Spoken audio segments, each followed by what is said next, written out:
Pam, thank you. We look at the starting points before we begin play here this afternoon for the Colts. Manning needs help. They need to get people healthy. That's not really working out, at least this week. They're still without Joseph Adai and others. Dallas Clark on IR. Exploit the Cowboys secondary, and for Dallas, obviously control those defensive ends. Mathis and Freeney. Cowboys will start with a ball. Brian McCann, who's been bothered by a bad ankle, who's been a home run hitter for the Dallas Cowboys, takes a knee, and here we go with Jon Kitna headed out to the field, his 6th consecutive start, taking the place of the injured Tony Romo. They're the backs and receivers, and Troy, the offensive line for Dallas over the last few weeks has played better. Well, they have gotten better, and that's certainly something that was very much needed. I don't know how much that says. It's an offensive line that for much of this year has been very inconsistent. Kitna's put up good numbers. Coming off another 300-yard day against the Saints on Thanksgiving, and here's Felix Jones, who carries it for 6 over the left side. Aaron Francisco made the stop. He is part of the defense on the back end at strong safety. Here's what they do up front, and they don't blitz a lot, primarily, Troy, because they can get pressure with that front 4. Well, it's imperative for Indianapolis, if they're going to be able to play the style of defense that they want to play, those 2 outside pass rushers, Robert Mathis, Dwight Freeney, they've got to be a disruptive force in that backfield. 2nd down and 4, and they keep it on the ground. Felix Jones again, and Felix is out to the 30, depends on the spot. You know, the weird thing that's happened for the Dallas Cowboys is even though Jason Garrett took over as interim head coach, he's been the offensive coordinator here since '07. And earlier in the year with a healthy Tony Romo, and then even the early part with Jon Kitna, they weren't running the ball as much, and now there's been more of an emphasis on that ground game. Boy, there has been more of an emphasis. They've been as balanced as you can get between run and pass. 50% run here over the last 3 games since Jason Garrett became the head coach. And averaging over 30 points per game. Here's more for Felix. And Jones out of the backfield takes it for 6. Devell Connor made the stop for the Colts. You talked about Jon Kitna and how he has played, Joe. The last 2 games, he's completed over 70% of his passes. This offense, while Kitna has been the quarterback, has somewhat been feast or famine.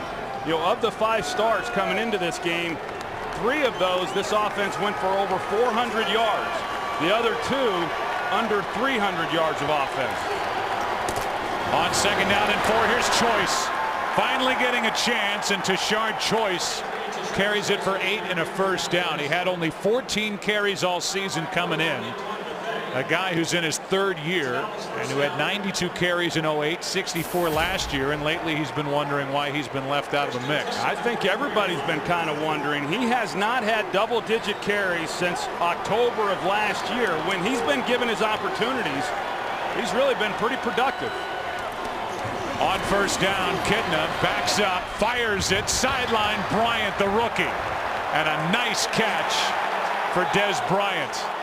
14 yards, Gerard Powers on the coverage for Indy.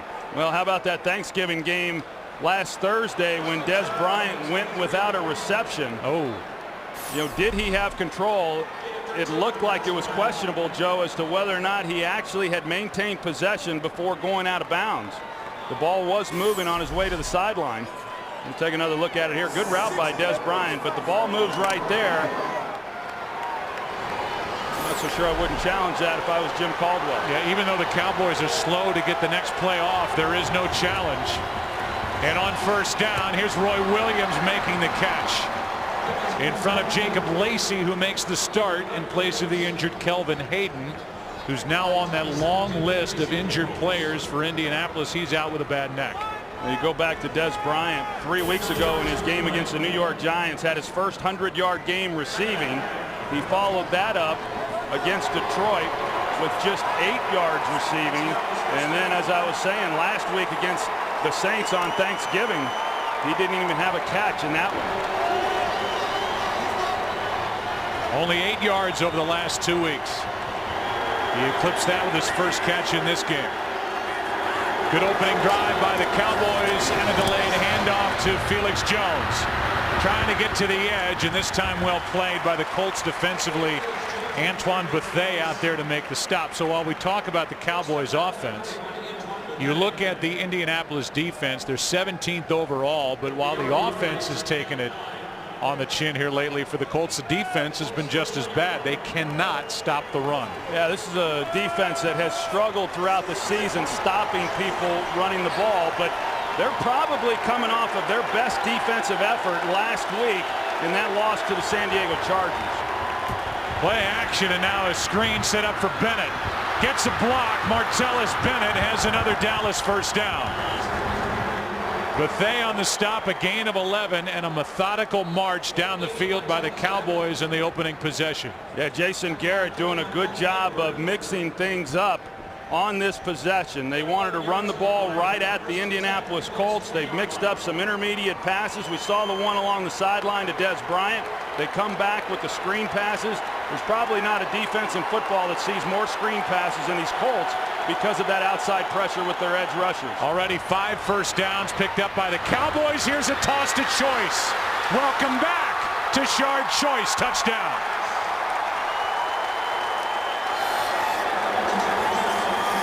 Talk about making the most of an opportunity here for the 3-8 Dallas Cowboys. 20 yards and a touchdown for Choice, his second of the year. Well, Keontae Dawson, the defensive end, he gets caught peeking in the backfield, and it's just enough to get to Shard Choice out on the edge. And then Jason Witten, he then secures the outside defender there.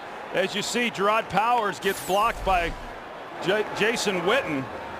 And a nice run there by Tashard Choice. That was his longest run of the season. 20 yards and a touchdown. 9-play drive covering 80 yards. The last 20 of it right here. Tashard Choice getting a chance. 7-0 Cowboys early.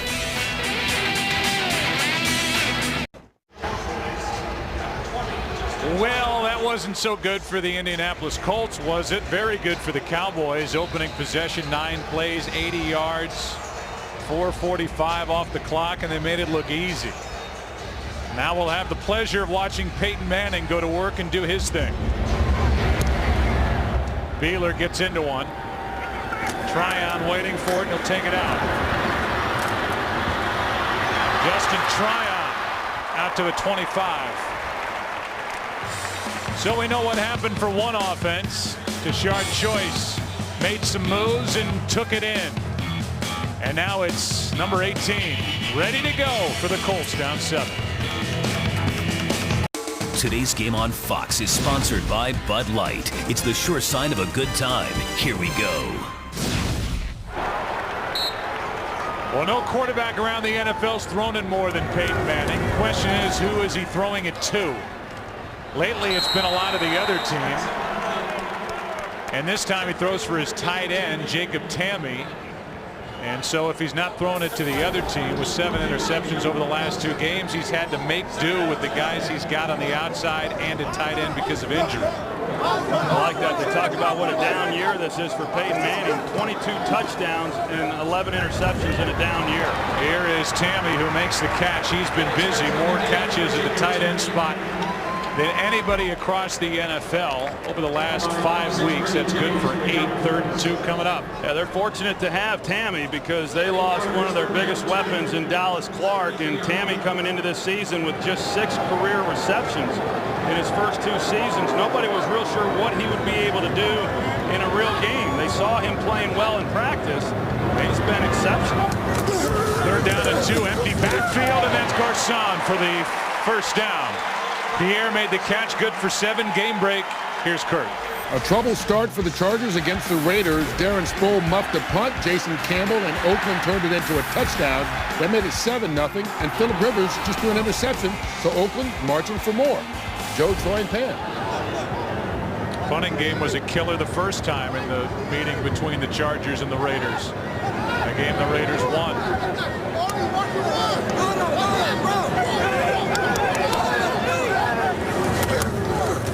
Handoff to Donald Brown.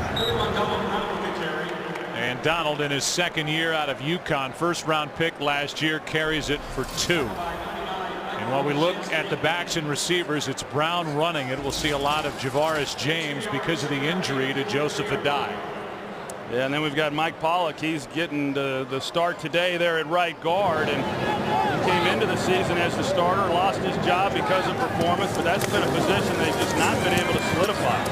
2nd and 8. Here's one aired out for Reggie Wayne. What a throw, and it's picked off. Ripped away by Alan Ball. And that is the 8th takeaway by this Dallas defense over the last 3+ games. Good throw right in the hands of Reggie Wayne, but Alan Ball swoops in for the pick, his 2nd of the year.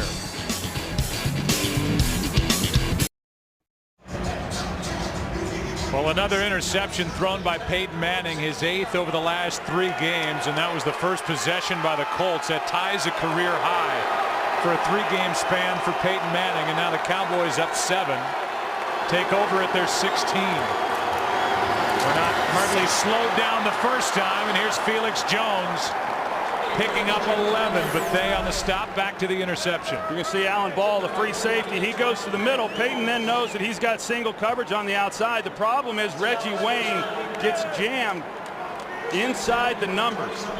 And so Alan Ball just didn't have much ground that he had to cover. Any safety in the National Football League should be able to make that play. An easy pick by Alan Ball and a really bad decision on Peyton Manning's part. Here is Felix Jones. He's been busy. He carries it for 2. Moala with the stop. Well, the Jacksonville Jaguars have already won today. They started the football Sunday tied with the Colts on top in the AFC South. The Jaguars and the Colts will meet here in 2 weeks.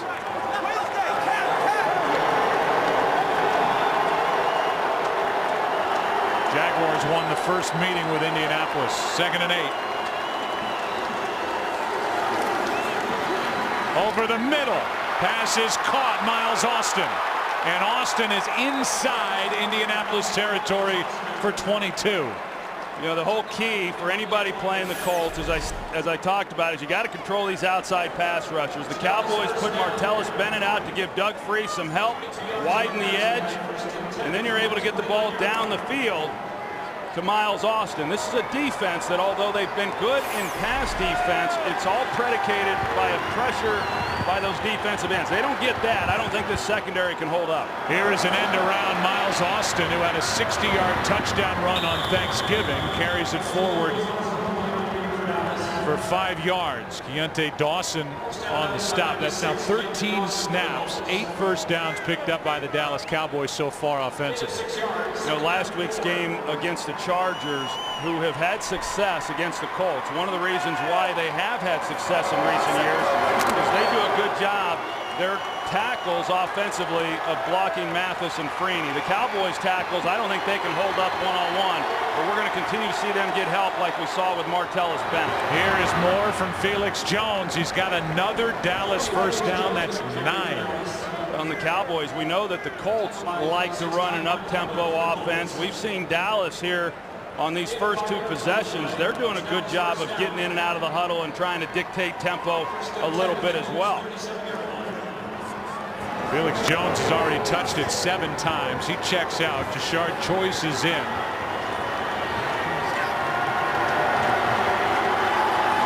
On first down.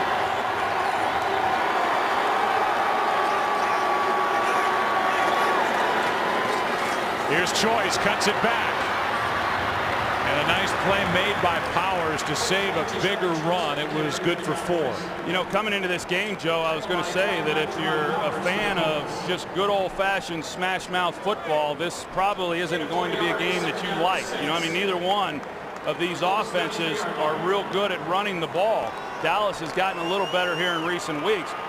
Boy, looking at this, the first 2 possessions here by Dallas, they're doing a nice job of really continuing to mix it up as they have in recent weeks, but then also having some success with the running game to go with it. Here is a snap, and this has happened far too often for the Dallas Cowboys. Center exchange with a quarterback, and they couldn't make the clean connection.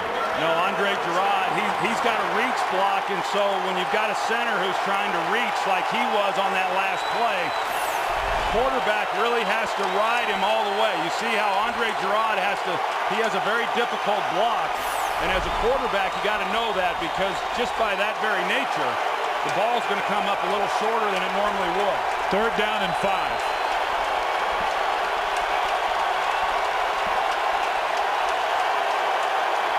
Inside handoff choice. More trouble for Indianapolis. Cannot stop the run, but they on the tackle, a gain of 11. And when we talked to Hudson Houck, the longtime offensive line coach for the Dallas Cowboys, among other stops, he said since Jason Garrett took over and now we put on pads on Wednesdays, it has helped us get in a groove. It's helped us with the run game, and it's helped us cover up some of the deficiencies we have on the offensive line. There's a lot of coaches out there, Joe, that don't believe you should put these professionals in pads during the week. I disagree. I think teams lose their toughness and their physicalness when they don't get in pads every now and then during the weeks. Here is Witten with his first catch. And Jason Witten is upended by Lacey after a gain of 4. You go back to the start now that Tashard Choice has had, and I know we had several of his games. In fact, we had his first start as a rookie there against the Pittsburgh Steelers. It's a little bit of a daunting task for a rookie to have to make his first start against that group, and yet he did a nice job, 88 yards rushing in that game. And whenever he's had double-digit carries, he's done a heck of a job running the football. So now inside the red zone, here's Felix Jones, and he's brought down after a gain of 4, so a short 3rd down. 3rd and 2 coming up for the Dallas Cowboys, who were one defensive play made by Malcolm Jenkins on Thanksgiving, ripping the ball away from Roy Williams, of being 3-0 under Jason Garrett, and they're rolling here early at Indianapolis.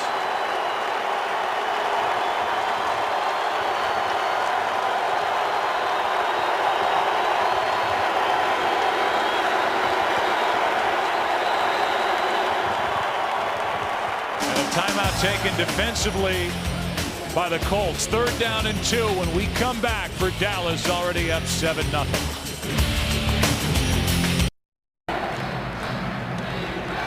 What an opportunity for the Dallas Cowboys, already up 7-0. Got an interception from Alan Ball, and now here they are, 3rd and 2.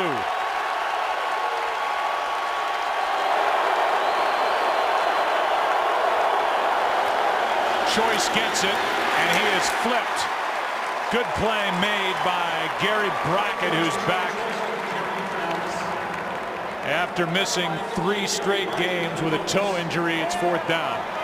Yeah, that really was a nice play there by Gary Brackett coming in. You're going to see him come just to the left of Tashard Choice right there. He's able to come underneath Leonard Davis, who was pulling, and then get the hit on Tashard Choice in the backfield. 30-yard try coming from Beeler, who is getting better as the season is worn on. He really struggled early. Got a big leg. And he drills this to make it 10-0. Good start for Dallas. The hole a little deeper for Peyton Manning, down 10.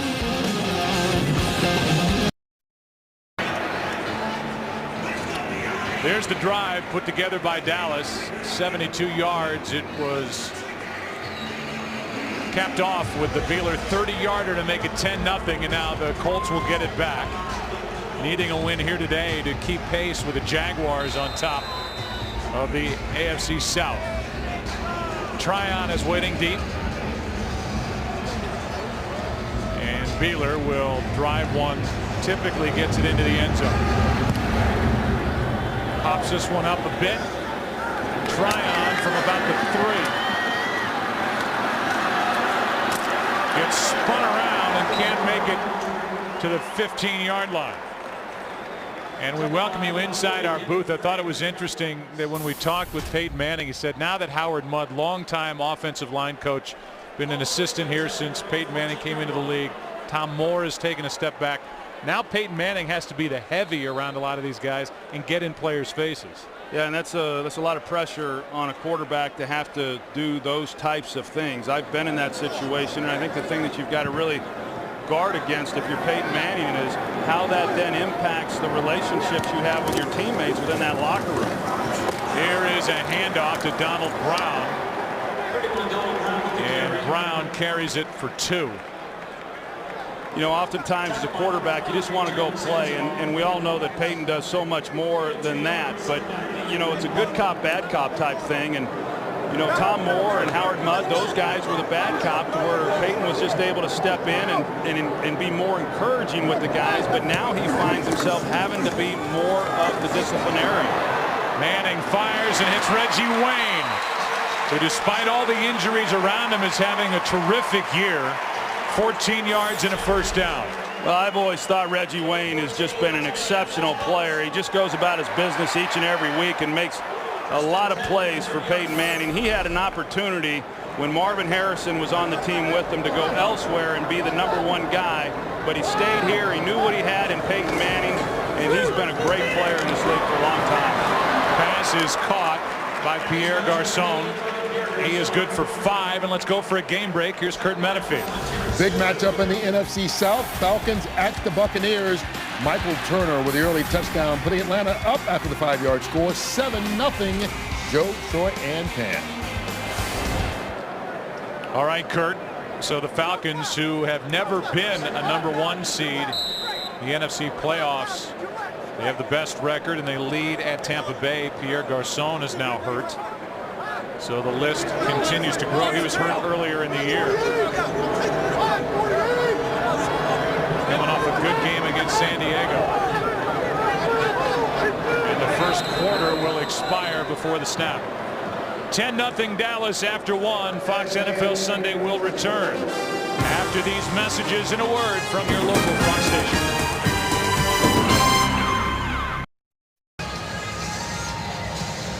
In that first quarter, Dallas 152 yards, 85 of them on the ground. They've been averaging 89.5 basically rushing yards per game. 2nd and 5 for the Colts, down 10. And here's Brown being ripped to the ground by DeMarcus Ware. In the backfield, a loss of 3. Nice work there by DeMarcus Ware. He's just able to go right around Charlie Johnson, the left tackle, and he just whiffs on him. Charlie Johnson whiffs on him, and then he's right in the backfield, and Donald Brown just had nowhere to go.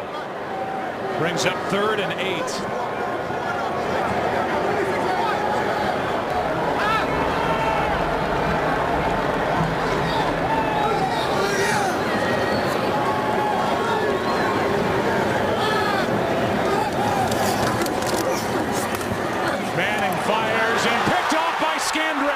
Another Manning interception. Scandrick, touchdown.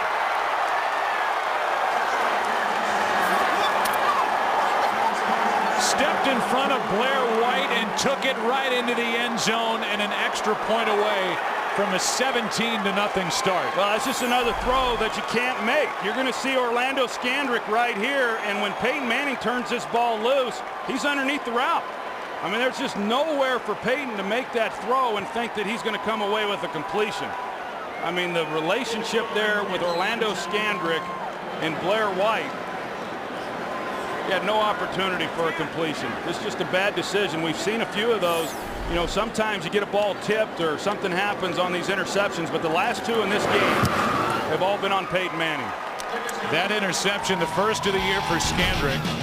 It's another takeaway for this Dallas defense, and a 40-yard return by Scandrick. It's 17-0 Dallas.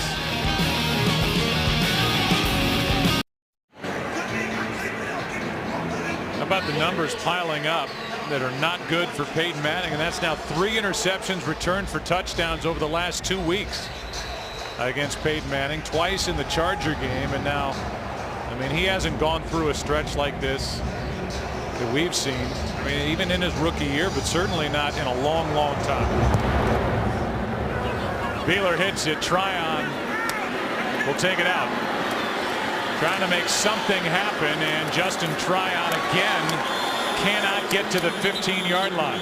Back to the interception for the touchdown. You know, based on the way Dallas was playing coverage, the inside receivers are the guys that have to be able to win. Peyton knows that, so that's where he's looking. That's where he wants to go with the ball. The problem is Orlando Scandrick is sitting on this route, and you're going to see he clues in then on Peyton Manning. He's looking at him there. The ball comes out. He's got a break on it the entire way. And you got to come back with something to take advantage of the over-aggressiveness of Orlando Scandrick. But having said that, Peyton sees that relationship. That's just a ball that he can't throw. You know, Joe, you talked about the last 3-game stretch. I think of the quarterbacks I've seen, you know, in the last 25 years, Peyton Manning week in and week out has been the most consistent quarterback I've ever seen. That's not been the case the last 3 weeks. Here's Hart getting it barely from Peyton Manning. He was almost dragged down before he could hand it off.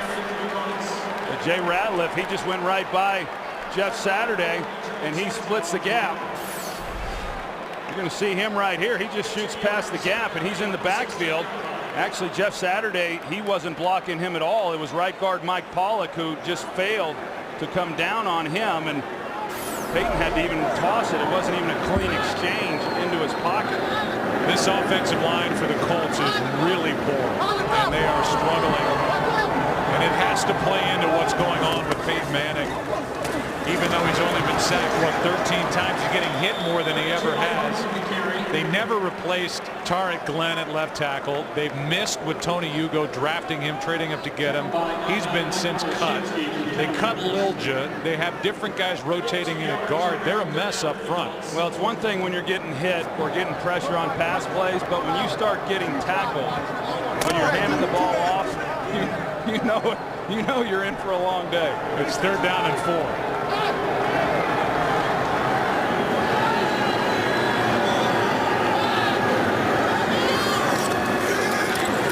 Manning sits in the pocket and hits Garcon, who makes the catch out to the 30 for a 1st down. As you look at where the Colts have been after 11 games leading into this year, as they sit here now at 6-5, realize the success that this franchise has enjoyed because of, in large part, Peyton Manning and what he's done. 4-time MVP, making his 204th consecutive start. Quick setup and throw, and it's White. And Blair White will carry it forward for 6. You know, you talked about kind of the things that Peyton Manning's having to do more of, you know, in terms of holding players accountable. He's not really getting some of that help from the coaches, and I've never seen a quarterback do more in practice than what I saw from Peyton Manning on Friday. Yeah, we'll talk about that when we come back. Right now, Scandrick, who has a touchdown, is injured. They look at him. We'll take a break.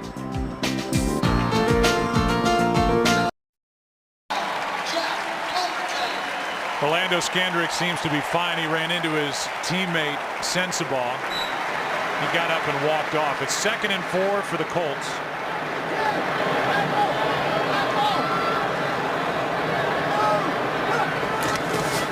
They fake the handoff. High throw for Reggie Wayne. Nice catch, but he's only forward for 1 yard. And as we talk about what Peyton Manning does in practice, we'll see if we have enough time to talk about it with a 3rd down here, but it's a clinic put on. Every broadcast crew talks about it, but he stops guys mid-route and instructs them what to do and how to attack a defense. But he's trying to carry the entire load here right now for the Colts. Yeah, and you can tell. I mean, it's weighing on him heavily.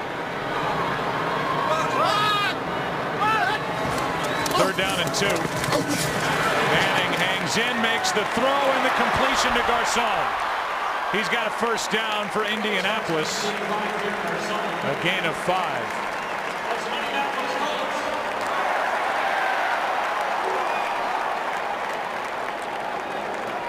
Offensive coordinator is Clyde Christensen, and that comes with an asterisk. Anybody with Peyton Manning, whether it's Clyde Christensen or Tom Moore, at least in practice, they kind of take a back seat. Inside toss to Mike Hart, who gains 1. Well, having been to a lot of practices over the last 10 years, and then, of course, having played myself for 12 years in the league, I know everyone sees what he does on Sunday.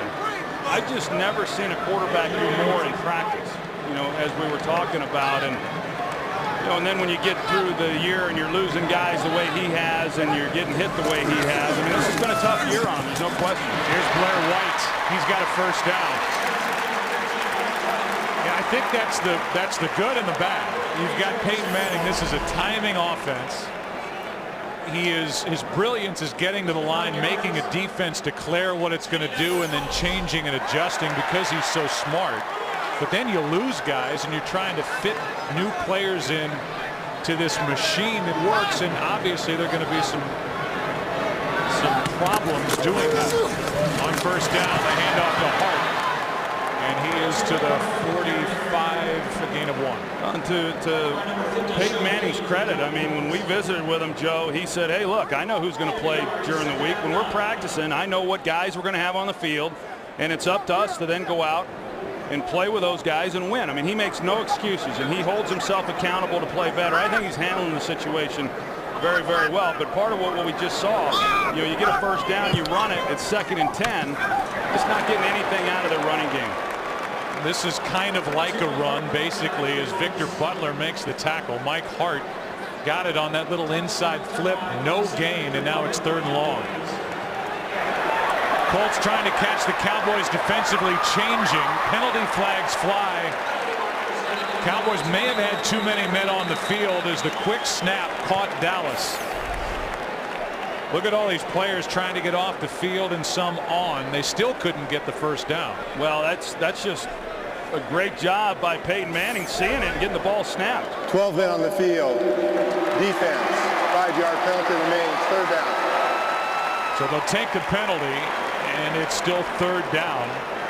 It's the first penalty of the game as Jason Garrett looks at his defense, which comes in to this game having taken the ball away more since he took over as interim head coach, but giving up actually more yards per game. Well, the big thing that Dallas has done defensively here in the last 3 weeks is, you're right, they're giving up a lot of yards, not real good in the red zone. In fact, they're awful in the red zone, but they've gotten takeaways. They've already gotten 2 in this game, and that's something they just could not do through the first 8 games of the year.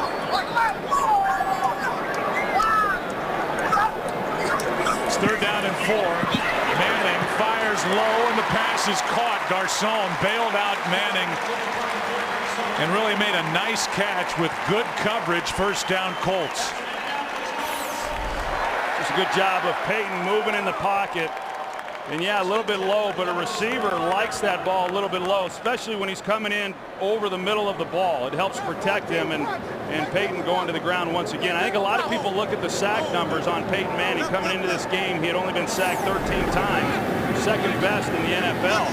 And then they just assume he's not getting hit. Well, he is getting hit. He's just getting the ball out of his hand. Here's Garcon on the end around, and Pierre is inside the 30 and still going. Good run by Pierre Garcon, who picks up 11. Got around Mike Jenkins and got a first down. A pretty good stiff arm right there by Pierre Garcon, and he's able to then break away from Michael Jenkins.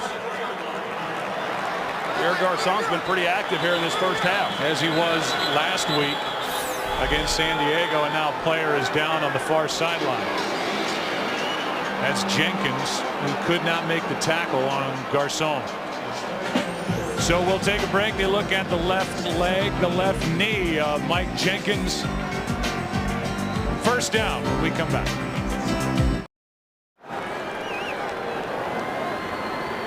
Jenkins got up and he walked off. Didn't have to go far. He was on the sideline. Appears to be okay. First down, Colts. Down 17-0. They fake the run. Here's Garcon again. Makes the catch down inside the 20 to the 17. Brady James on the stop, a gain of 8. Garcon last week against the Chargers, 5 catches, 72 yards. And Pierre has already blown past that. That's catch number 6. 2nd and 2.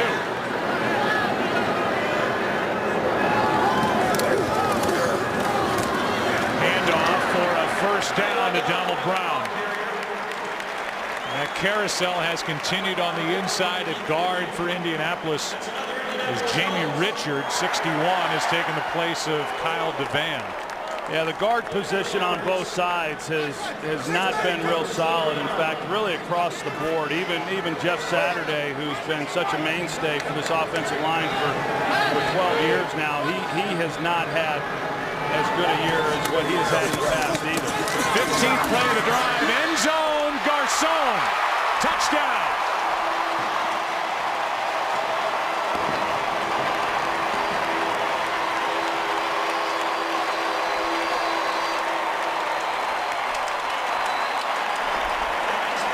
Exactly what the Colts needed. Manning to Pierre Garcon.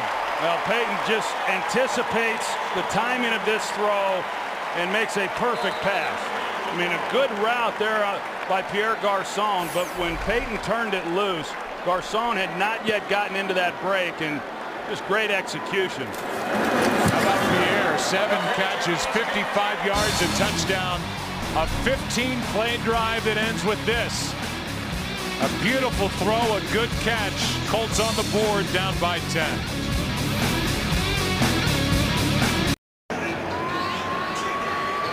For Pierre Garcon, his 7 catches ties a regular season career high. Had 11 in a playoff game against the Jets. But for a guy who was the 4th selection in the 6th round by the Colts back in 08. Peyton Manning's been looking for him, finding him. Manning was 10 for 10 on that drive. Taking it out of the end zone is McCann. And well covered downfield by the Colts. Al Afalava made the stop after a 16-yard return.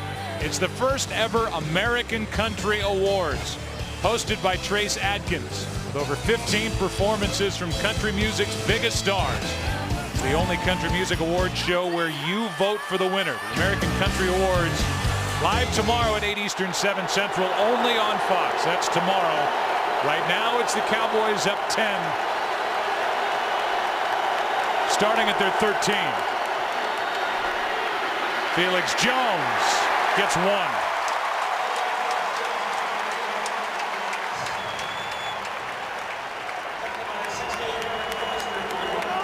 When you look at Felix Jones really this year and the way that he has run the ball, the one thing that's really been missing is that he has not had near the explosive runs that he had his first few years in the league. He's heavier than what he was when he came in the league, but you just haven't seen that burst, and no one's really able to understand exactly why that is.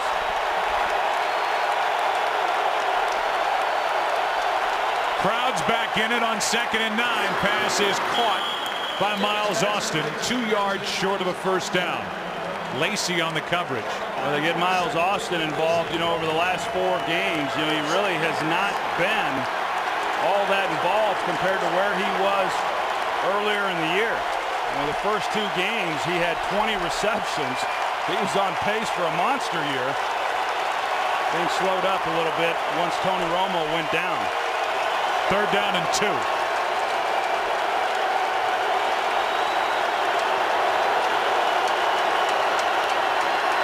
Quick setup, the throw, Austin incomplete. And well covered by Justin Tryon, an extra defensive back. Justin Tryon getting his opportunity because of Kelvin Hayden being down, but that was a ball that Miles Austin had a chance on. But you see, Tryon, he did have his left hand, in between the outstretched arms there of Miles Austin. That for Kidna, his first incompletion of the game. First punt is from McBriar. And Blair White with a nice return. And down by 10 after a 12-yard return tackle by McCray. Good field position for Peyton Manning.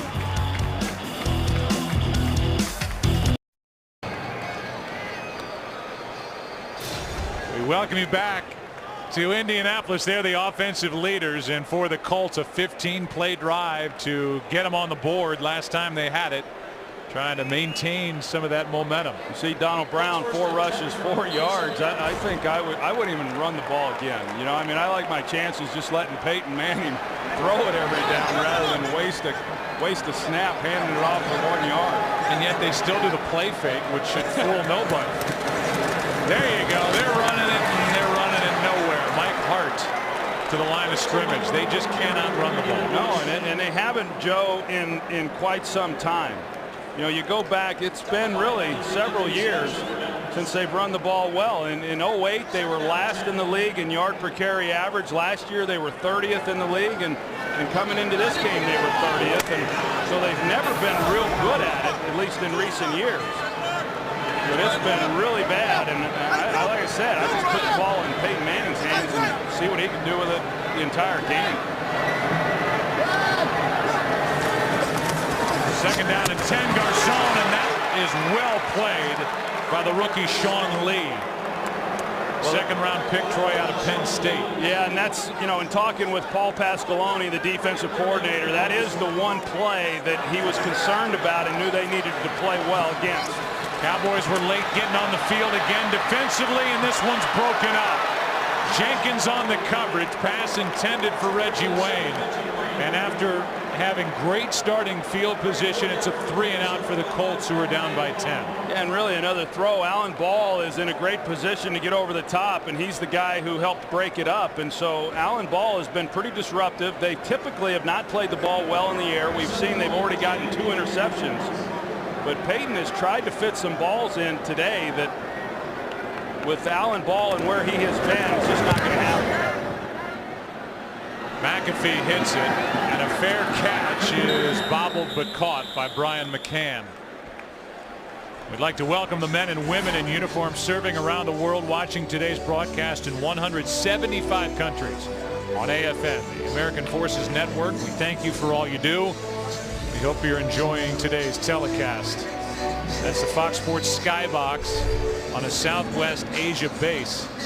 5,000 square feet, filled with TVs, pool tables for the servicemen and women to watch games. It opened this summer. So here's Dallas up by 10, 3 minutes, 10 seconds left in the first half. And a delayed handoff to Felix Jones, not much. Well played up front. Gary Brackett, who's back at middle linebacker, was in the middle of it, a gain of 2. Well, I know they're glad to have Gary Brackett back. He's been the captain of this defense for a long time, and they had to move the rookie Pat Angerer from the outside to the middle when Brackett's been out. And they weren't real sure how long he was going to be able to play here today, but he looks to be moving awfully well. Second down and 9. Kidna's going to run, and he has run well. Has a 29-yard touchdown run already since taking over, and now he picks up a first down as he's driven out of bounds, a gain of 18. He just kind of lulls people to sleep because people don't expect him to run the ball, and you're going to see this open up right in front of him, and so why not? Everyone's got their back to him. Brackett was really the only guy. You can tell he's a little bit hobbled there with the toe, not able to run quite at full speed, but you know, John Kidna is one of those savvy type guys. I think he's a player who, he doesn't wow you a lot when you just watch him practice, but he's the guy who's going to make the play and do something to beat you, and he's a great competitor, and he's played very well as an experienced veteran guy filling in for Tony Romo. And we'll be at the 2-minute warning when the Cowboys snap it the next time. A first down, the ball at their own 38 as they lead the Colts by 10.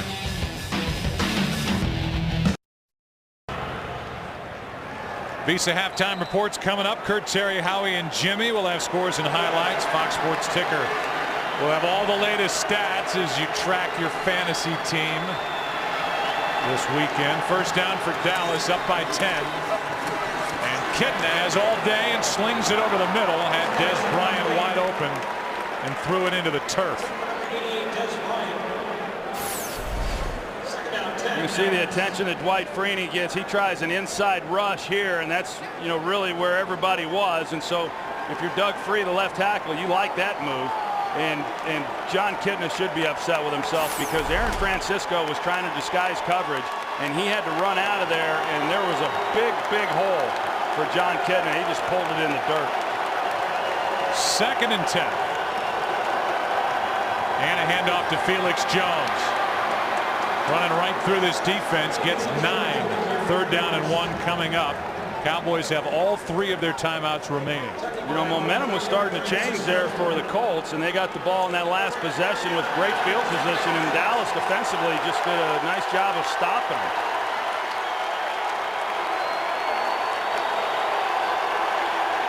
And now a timeout taken by the sideline. Kitna was playing around changing the play at the line, and Jason Garrett on the sideline just called the timeout. 3rd and 1. Early game headliners. Brett Favre was knocked out of the ball game with a shoulder injury on his first attempt, and then Tavares Jackson came in. The defense and the offense put it to the Buffalo Bills. Aaron Rodgers, a win at home over San Francisco, and Brandon Jacobs, his day. Bradshaw also had 2 rushing touchdowns as the Giants took apart the Redskins. Pretty good yard per carry average there for Brandon Jacobs, and I know you like those Green Bay Packer uniforms they had on today. Wow, that was a play-by-play announcer's nightmare. Yeah. Well, throwback uniforms. Yeah. I wish they would just do away with the throwback. I'm about tired of seeing those, aren't you? Well, you know How who long you're is that watching. gonna last? Been going on 15 years. 3rd down and 1. Choice at tailback. He gets it. And Tashard Choice has a 1st down in midfield. Hey, I like Tashard Choice. And he's been so patient this year and frustrated, but he's been pretty quiet about it, really. And he knew today, even though I think he's proven himself every time he's really been given a legitimate opportunity to carry the ball, he knew that this was another opportunity for him to do that, and he's having a nice day. Kitna down the sideline, airs it out, in the pass incomplete for Des Bryant. It'll be 2nd and 10. During the week, Tashard Choice was sure upset, didn't say anything, but was upset by owner Jerry Jones, saying that, well, the reason he hasn't been more involved in the offense carrying the ball is because he's played poorly on special teams, which doesn't really compute. But Choice has made the most of this chance here in Indianapolis today. Yeah, he's not really great at any one thing, but he's really good at everything. He's a good blocker, a good runner, and a good solid receiver also.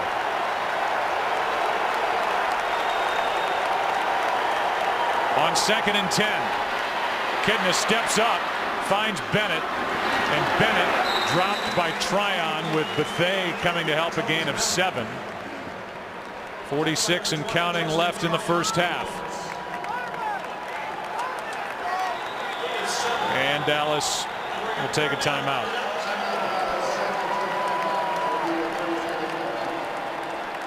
John Kitna, at the age of 38,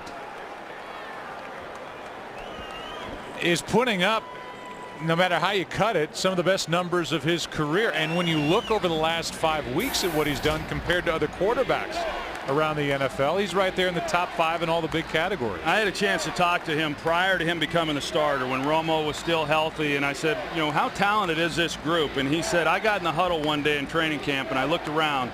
He said it was the most talented group he had ever been in the huddle with, and this was the 2nd team. And so he's had some good years in this league, Joe, whether it be the time he was in Cincinnati or also as the starter there in Detroit.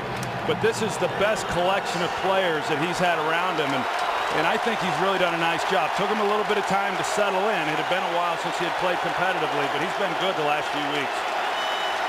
It's 3rd down and 3. They don't hand it off. Throw it. 1st down. Austin makes the catch. Brought down by Lacy, a gain of 7. Well, what the Cowboys are doing is they're offsetting the tight end to help with Dwight Freeney, and that's what they did on the last play to give Kitna time to make the throw.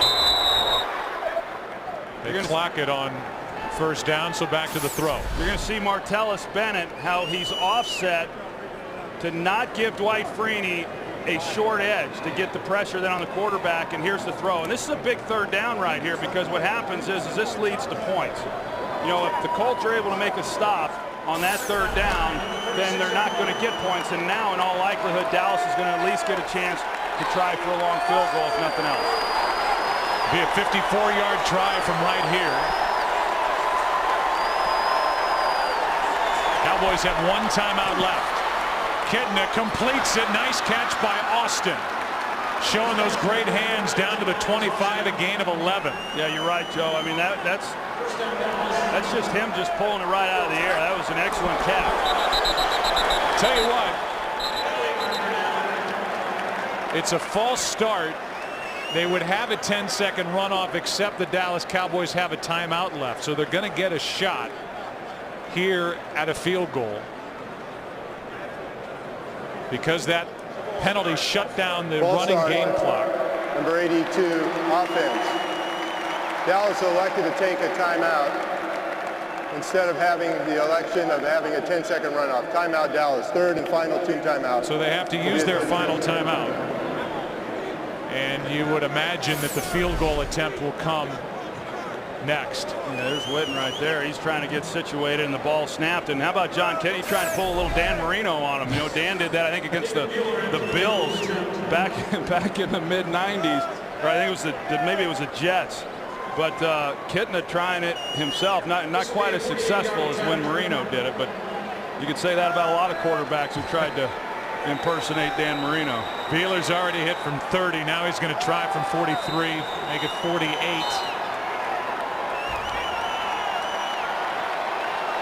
To add to what is now a 10-point lead. Good snap, good hold. Beeler missed it. So a legitimate chance, and David Beeler is now 14 of 20. Kicking field goals in his first full year of getting to do that in the NFL. He pushed this one wide right. Well, he's always got the leg. He's just been real inconsistent with his aiming. You know, I mean, usually he pulls it left. This time he pushes it right. And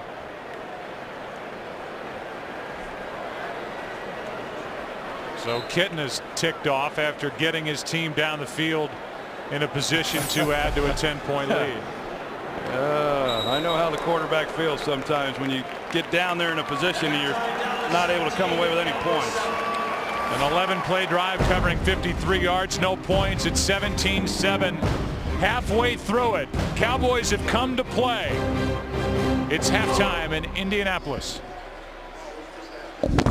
The Indianapolis Colts did a 15-play drive, and Manning was 10 for 10 for their one touchdown. You can follow your favorite team all season long. Go to itunes.com/NFL.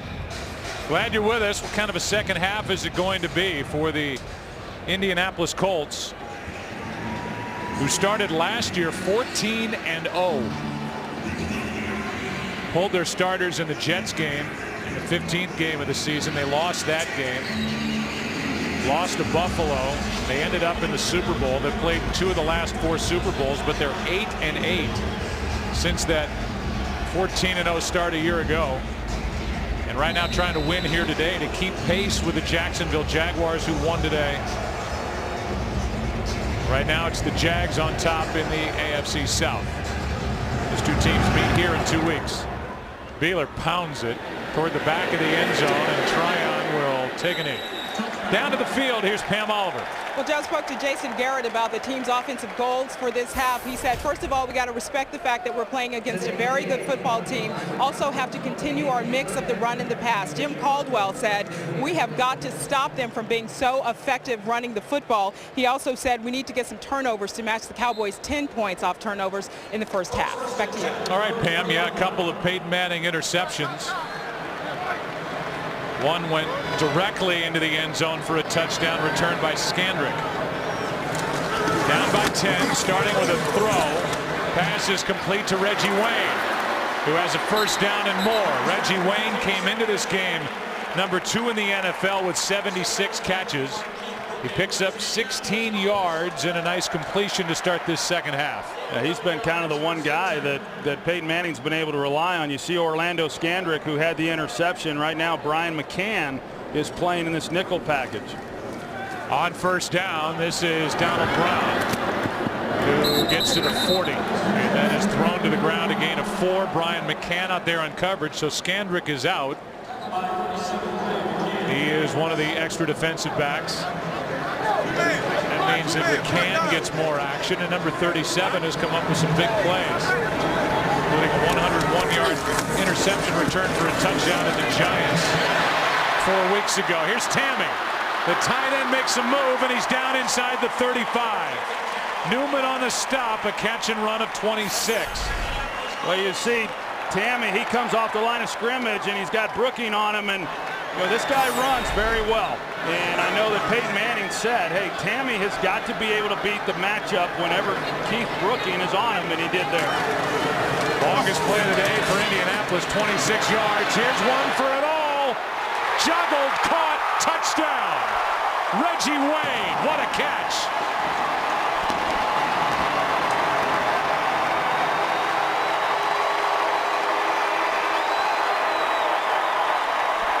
Well, we've seen Alan Ball get involved in everything down the field. This time, Peyton Manning's able to hold him, and you're going to see Peyton. He's going to pump the inside, which holds Alan Ball on the inside receiver, opens up the throw, then up the sideline, and a perfectly thrown pass by Peyton Manning to Reggie Wayne. A little bobble. Jenkins was there, but a beautiful throw from Peyton Manning. 24 touchdown throws on the season, and just like that,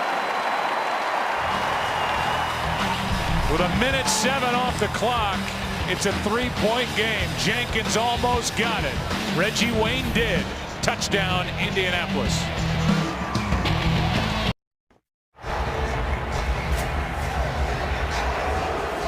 Well, it was a 10-point game at the half. It was 17-0 right out of the gate. Dallas on top, and Peyton Manning said, so what? Off to work we go, and it's a 3-point game. Well, you never get comfortable when you're playing against Manning. And now the Dallas Cowboys have Des Bryant returning the kick right up the middle. And Bryant, the rookie, is out to the 39. Don't get comfortable with Des Bryant returning kicks either. No, he's returned 2 punts for touchdowns. And now a 42-yard kick return right up the middle. Well, here's the one play to Jacob Tamme against Keith Brooking. Keith Brooking was questionable all week long because of a sprained foot, and he just cannot run with Tamme. And then this is the touchdown. Just great execution by Peyton Manning, holding Alan Ball. So, like I said, something he was unable to do for most of the first half, but he did there and got the one-on-one isolation to Reggie Wayne. Kitna's in trouble, spins out. Penalty flag for a hold, and Kitna's dragged down on a nice play by Pat Angerer, the rookie linebacker out of Iowa. Number 68 offense. 10-yard penalty, still first down. That's Doug Free. Yeah, and you can understand why, because he's going to get the bull rush right there by Dwight Freeney. You know, Dwight Freeney, as most people know who've been watching him play over the years, he's got a great spin move. He's got a couple different spin moves, actually. And as good as those are, I like his bull rush the best. And it's awfully effective because once a tackle starts worrying about that spin, then you're susceptible to someone coming right at you with power like he just showed.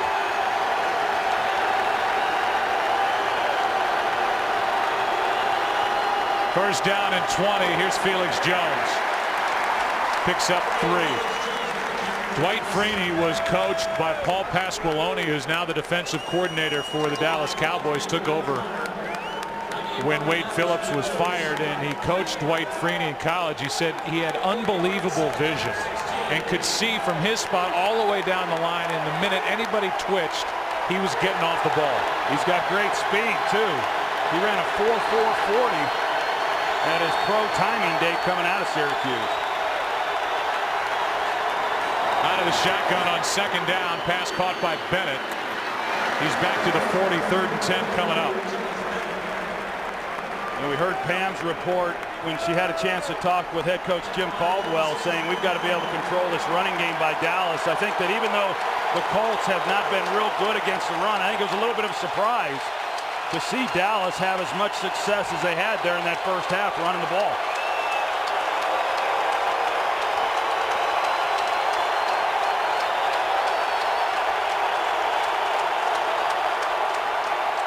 Third down and 10.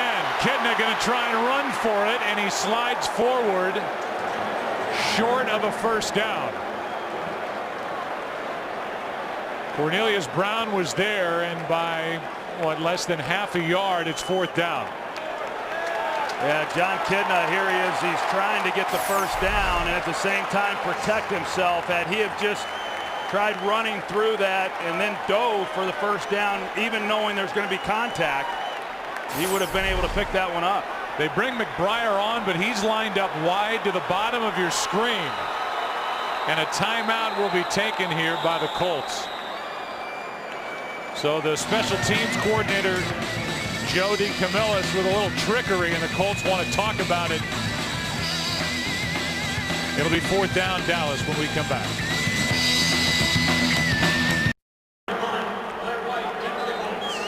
Now the Cowboys are going to punt it on 4th and 1. McBriar has had a great year. Blair White catches the ball at the 12. Fair catch. And we look ahead to next week as the Colts have it down by 3. Next week, the Giants at the Vikings. Will Brett Favre make the start after injuring his shoulder today? Will it be Tavares Jackson after their win over Buffalo? Packers and Lions.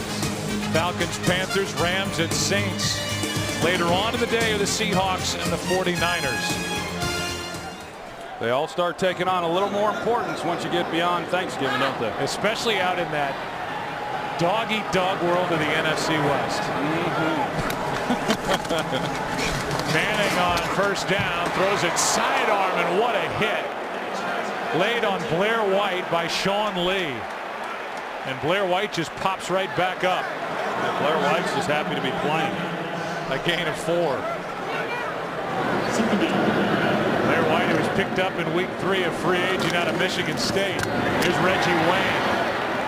He's out to the 21, a gain of 4. 3rd and a couple coming up. Alan Ball on the tackle for Dallas. I mean, we spent so much time talking about the guys who aren't playing. You know, Jacob Tamme, Blair White, you know, those guys, they've done really a nice job of stepping in and being productive. And a lot of that, of course, has to do with who's throwing on the ball. But not many teams that would have been able to overcome some of the things that this Colts team has offensively. It's 3rd down and 2.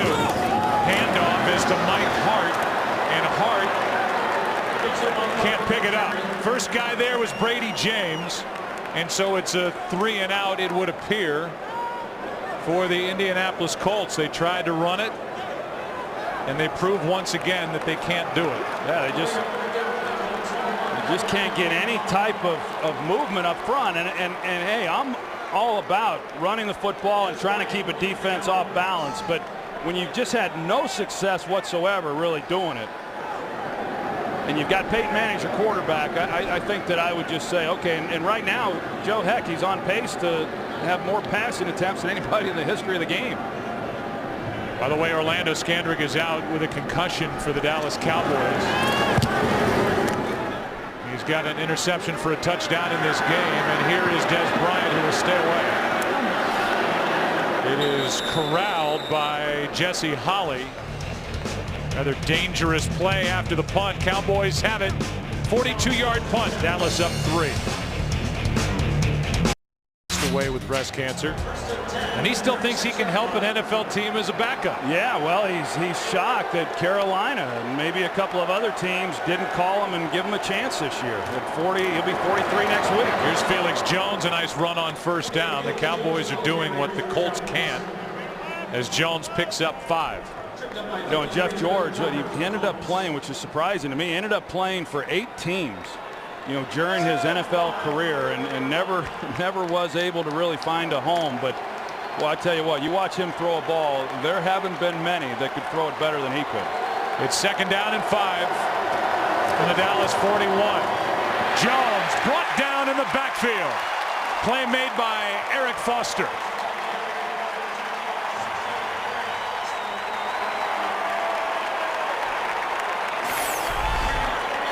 Well, Eric Foster, he's able to get past Mark Colombo there. He slipped on the block, and Eric Foster was able to get inside and then get the pressure and make a nice tackle there on Felix Jones. Loss of 5, 3rd and 10.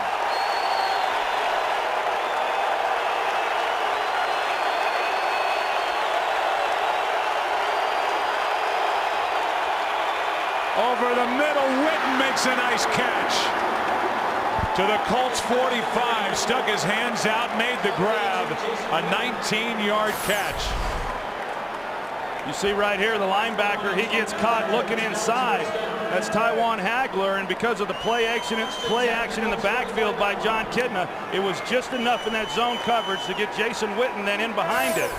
A nice grab by Jason Witten. Only his 2nd catch of this game. Guy who's number 4 all time in the NFL. Catches by tight end. Kidna goes down. Mathis.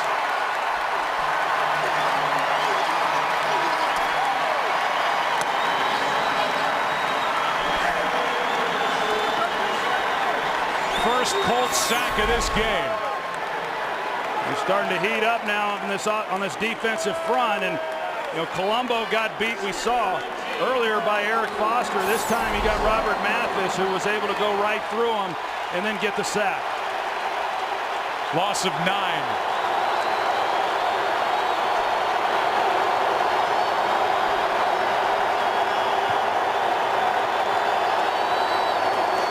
Quick throw on a completion to Roy Williams. Picking his way, gets a block from Des Bryant and gets a first down. How about 2nd and 19, and Roy Williams is good for 22. Well, they're in man coverage. Pretty well designed route there by coordinator Jason Garrett. You're going to see the upfield release by Miles Austin, and it created some traffic then for Jacob Lacey. He had to come over the top. It created a nice throwing lane for Kidna to Williams. Still a good catch by Williams on the move, reaching out to grab it. 22 yards, first down. First game back for Roy Williams after that crushing fumble at the end of the game at home on Thanksgiving against the Saints. Kidna toward the end zone. Austin out of his reach. Got behind Lacey, but they was there as well. 2nd and 10. A nice route by Miles Austin, because he got up one-on-one on Antoine Bethea and was able to then beat him to the corner. And just missed on that one.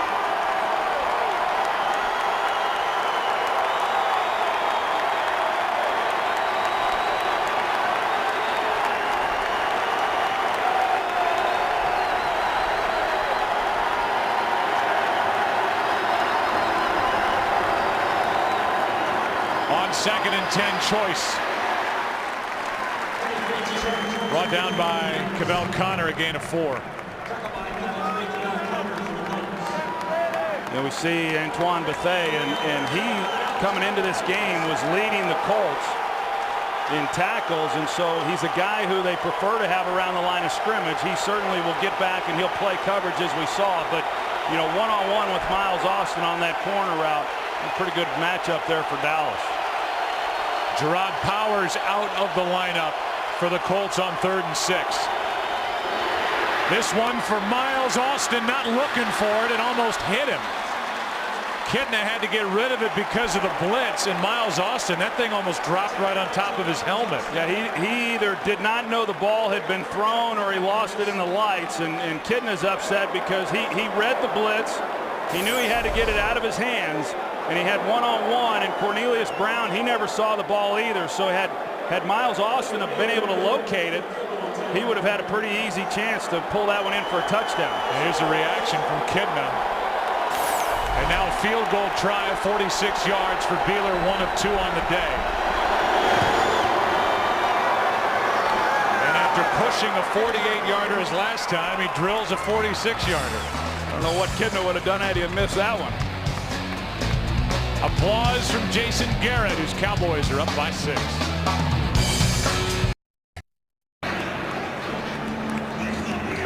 There's the scoring drive. It didn't end in a touchdown, but instead a 46-yard field goal from Beeler.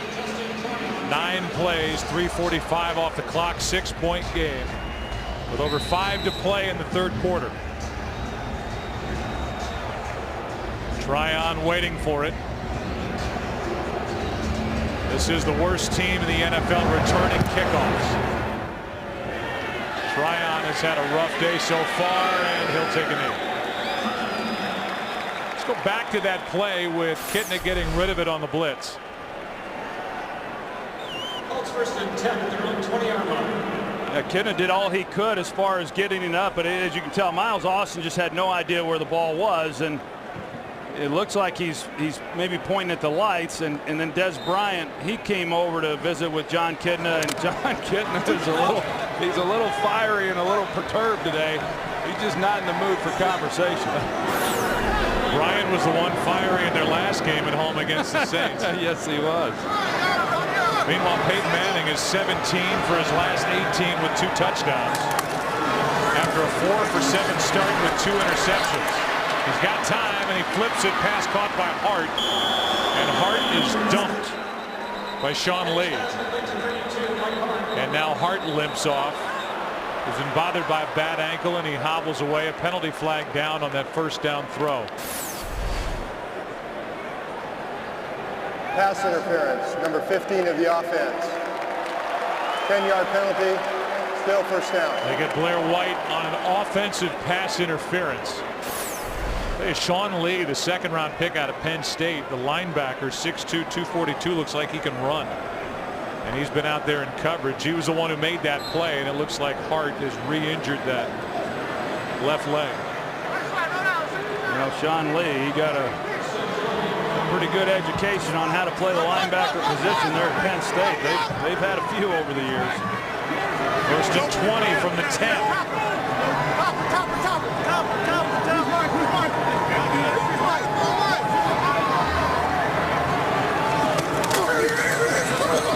Pass up the seam for Tammy, can't hang on. Sensabaugh broken up. Yeah, it was just Peyton Manning trying to fit one in there to Jacob Tammy, knowing that it was going to be contested because of Sensabaugh, the safety, being in a pretty good location to make a play, and he's just hoping that he could fit it in before Sensabaugh would be able to make contact, and just an awfully tough catch there for Jacob Tammy to try to pull in.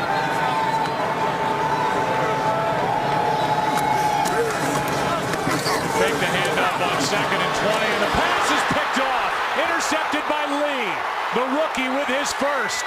Sean Lee. Touchdown.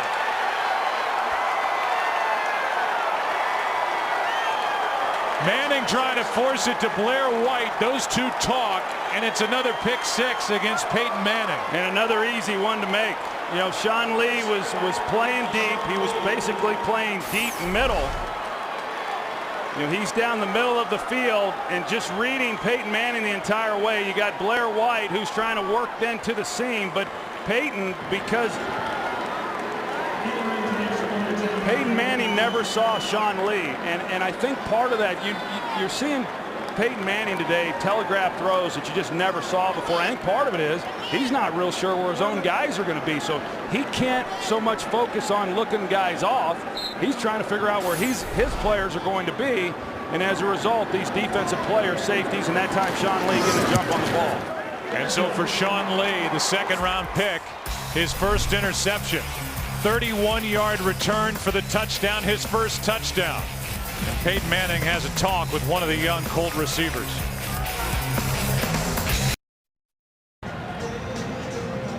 How about now 10 interceptions in the last 3 games for Peyton Manning. 4 have been returned for touchdowns, 2 last week, 2 today. And it's a 13-point Dallas Cowboy lead. I'm just seeing Peyton Manning do things that, you know, as far as staring down receivers and not moving defenders, I just never seen him do those types of things in all these years. Tryon will just take a knee. Let's go back to that interception by Sean Lee. Yeah, you can see Sean Lee right here, and he's just going to drop deep middle. And he's reading Peyton Manning the entire way. You see Peyton, all he's doing is trying to figure out where Blair White is going. And Sean Lee, a rookie second-round pick here, you know, I think he might have kept that ball. Not many guys, and as a rookie, get a chance to pick off Peyton Manning, but he got pressure in the pocket, as you see, and he got a little banged up. Sean Lee did. He doesn't have the ball with him, but we're seeing Peyton Manning just doing some things in this game and really in the last few weeks that we're just not used to seeing. I think, again, it goes back to having all these young receivers around. Javaris James goes to the line of scrimmage. Let's go for a game break. Here's Kurt Menefee. Same highlight, different game. This time it's Seattle linebacker Lofa Tatupu picking off Jimmy Clausen and returning it 26 yards for a score. Seattle has scored 17 unanswered, has a 3-point lead over Carolina. Joe? All right, Kurt, thank you. Seattle very much alive in that poor NFC West. Manning throws and completes. Reggie Wayne with a flag down. Thrown in the secondary. Yeah, it looked to me like that might be on Michael Jenkins. This could be the second penalty on Indianapolis, or is it against the defense and Jenkins? It appears Jenkins. There's no foul on the play. The result of the play is a first down. So you saw that contact, and one official overrules the other. They pick up the flag, and it's a 17-yard completion to Reggie Wayne.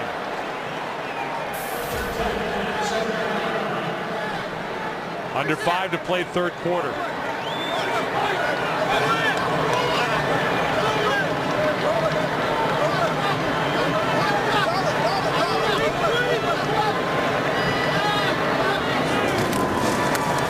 To Javaris James, and James over the left side with one of the better runs of the day, a 5-yard gain. Brady James on the stop. And you can talk about Troy trying to force the run, but a lot of that's got to be Peyton Manning up at the line. He seems to have free will and reign to do whatever he wants, either into a run, out of it, and yet he's still trying to stick with it.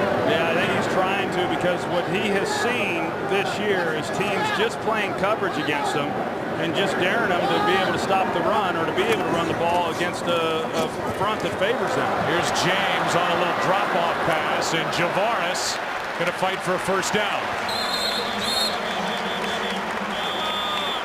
Peyton Manning has been in the playoffs as the two teams start to rough it up. No flags are thrown. Manning's been in the playoffs 10 times in his 12-year career coming into this season. Super Bowl team from a year ago. Right now, Indianapolis trying to win here to keep pace with Jacksonville, and they have their rematch with the Jaguars in 2 weeks. And remember that Jacksonville won the last time these two teams met.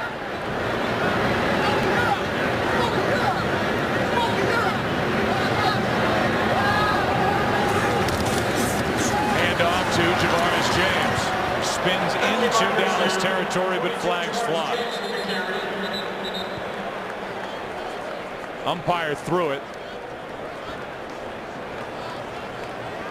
Here's Pete Personal Morelli. foul, grabbing the face mask, number 81 of the offense. 15-yard penalty, still first down. Brody Eldridge. You're going to see right here, Dallas is playing with the safeties deep right here. The tight end is the one who had the penalty called against him, but the safeties being deep means that they are playing coverage, and now you've got a numbers advantage to be able to run the football, or you should be able to. And that's what Peyton Manning has been looking at, not just in this game, but he's been looking at it each and every week. And so teams are playing coverage, and with that, you've got to be able to run the ball somewhat effectively on early downs. It becomes very difficult to continue to try to throw the football into those looks. But Peyton, I know, is getting frustrated with the lack of success doing it. Here's Javaris James after the 15-yard penalty, which is a big one.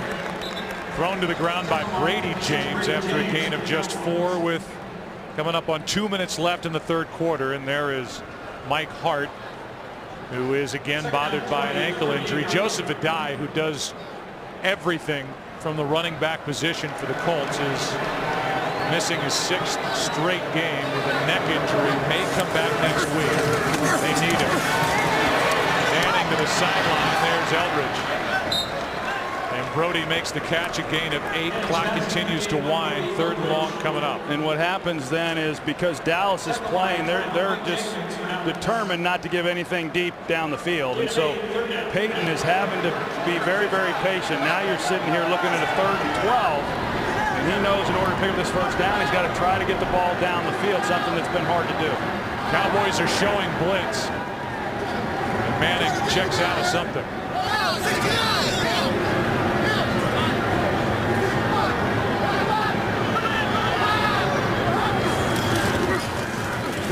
Manning steps up, throws, and hits Blair White for a first down. A big completion from Peyton Manning of 13 yards. You know, well, Blair White's going to run a good route here, but Terrence Newman sees it, and he plays it very well. He was just a little bit late getting back to it, but he got his head around, saw that Blair White was coming out to the sideline, but the ball beat him before he was able to make a play. That was a good 3rd down conversion there by the Colts. Take the inside handoff. Manning down the middle. Pass is caught. Short of the end zone is Reggie Wayne. They'll mark him at the 1.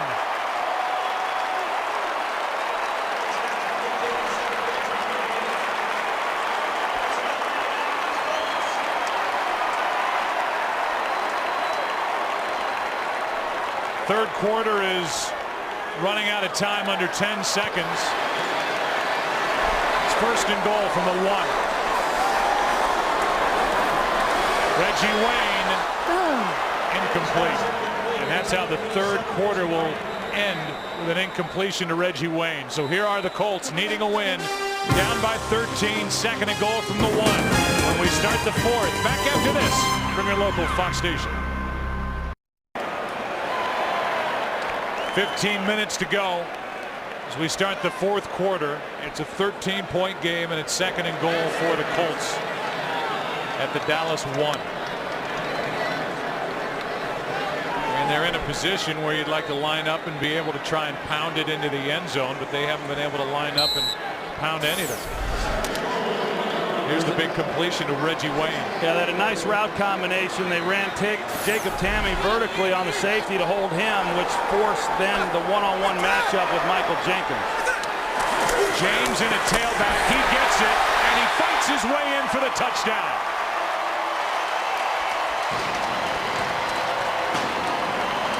And a good effort by Javaris James.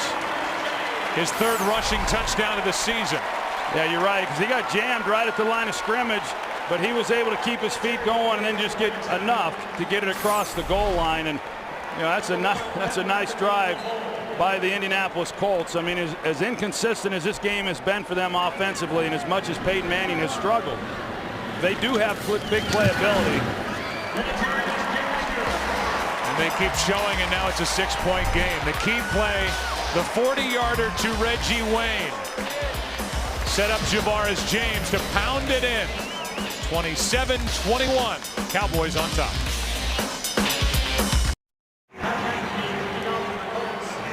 (27-21). Reggie Wayne has been doing it for a long time. He set it up. He's got 7 catches in this game. He got a 40-yarder from Peyton Manning. 83 catches on the season. 751 completions from Peyton Manning in the time they've spent together. It's the #2 duo in yardage in NFL history. #1 is Peyton Manning and Marvin Harrison. Here's Des Bryant. A little hesitation. Showing off his speed. Gets by McAfee. Penalty flag comes in. And Tryon saves a touchdown, but a flag is down at the 41. He is electrifying. Boy, I'll say, he showed great patience there, and I think he kind of lulled everybody to slow down a little bit. And then he saw a little crease and hit it. The flag was thrown late in the return by Des Bryant. Here's the call. During the return, holding. Receiving team, 10-yard penalty, first down.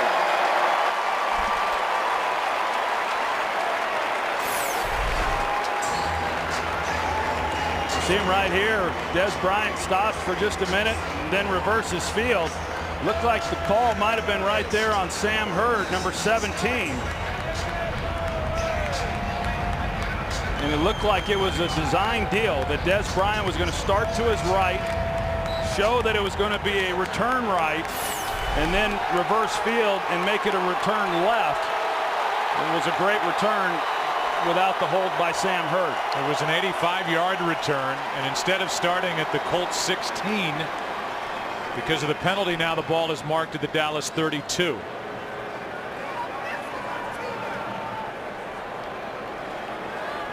So a little stoppage prior to first down, Dallas. The snap of the football, and here we go. Dallas up by 6.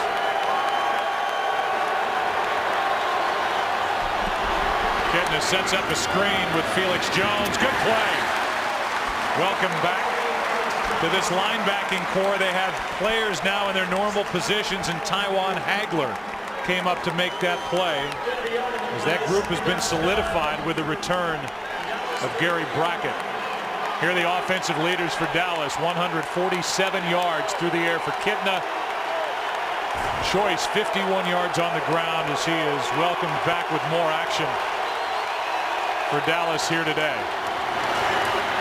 Here's Felix Jones, well played.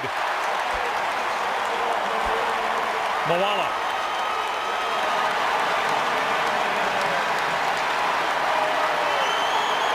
Third and 7.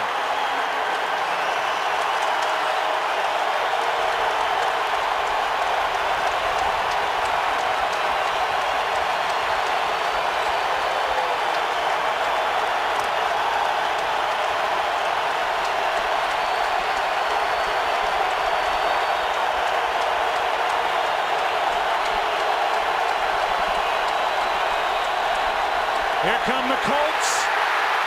Down goes Kitna. Freeney.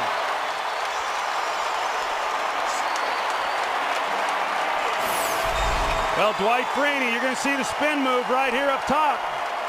Him one-on-one on Doug Free, and he gets Doug Free worrying about the speed rush to the outside, the spin move underneath. John Kitna going down with a sack. And this defense for the Colts just stepped up. 8th sack of the year for Freeney.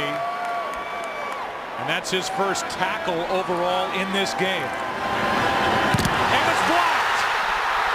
Blocked by the Colts into the end zone. Touchdown, Taj Smith.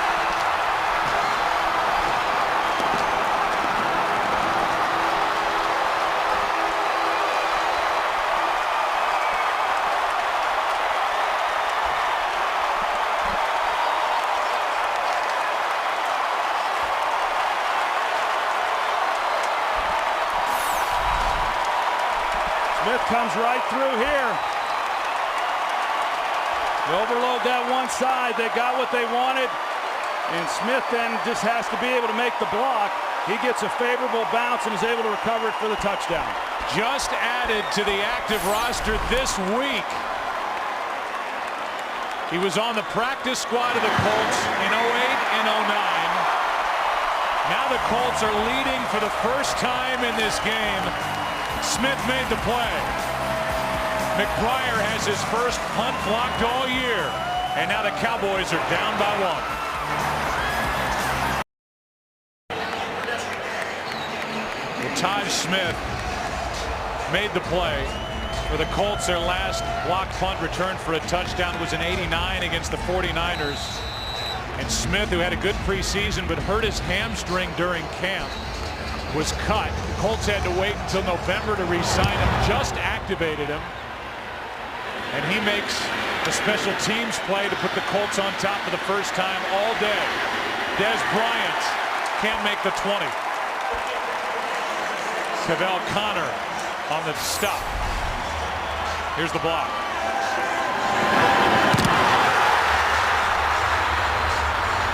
Smith then appeared to be down before getting into the end zone, but they call it a touchdown. No red flag was thrown. He would have clearly been short of the end zone, but then you're talking about first and goal from the 1. Now Des Bryant, the rookie, is down and needing attention from the Cowboys training staff. We'll take a break as they hold their breath on the Dallas. They were looking at the right leg. It might be the right ankle or knee. And Des Bryant needs a lot of help to get off the field after returning that kick. You see the foot, ankle underneath the body of Cavell Connor. Always the danger of somebody that effective as a receiver returning kicks. As Felix Jones picks up 3. Antonio Johnson made the stop, and here's one more look at Des Bryant. Tackle by Cavell Connor. Yeah, they were looking at the right ankle, and Des Bryant had a high ankle sprain going back to training camp that's been kind of bothering him throughout the year. But how about the difference special teams made on that last possession? You get the Des Bryant return that's brought back because of penalty on Sam Hurd, and then you get the Taj Smith punt block, and a big chain of events just on special teams alone. On second down, on the ground, the carry by Felix Jones for a first down. And Dallas gets 10 yards from Felix Jones. The first ever American Country Awards, hosted by Trace Adkins. Over 15 performances from country music's biggest stars. The only country music award show where you vote for the winner. The American Country Awards live tomorrow at 8 Eastern, 7 Central only on Fox. First down, Dallas. You know what I'll be watching tomorrow night? From the 33. Cowboys with 152 rush yards on the day. Tashard Choice adds 3 more. So the Colts, who trailed 17-0 1 minute into the second quarter of this game, now lead at 28-27. Special teams coordinator Ray Richleski for the Indianapolis Colts has to be pleased with what Taj Smith was able to do on that block punt for the touchdown. Well, no doubt. I mean, it's been big plays, whether it's the block punt or the offensive side of the ball. We've seen the interceptions, the interception for a touchdown by Sean Lee, but the Colts come right back with big plays to get themselves right in the game. Here's Choice, and he's tripped up. Good play made by Buffet. Might have saved a big play. A gain of just 1. Yeah, that was a nice play because he had blocking out in front, and it looked like that was going to go for a nice gain for Choice had Buffet not have been there to make that play. So now, once again, a critical third down play.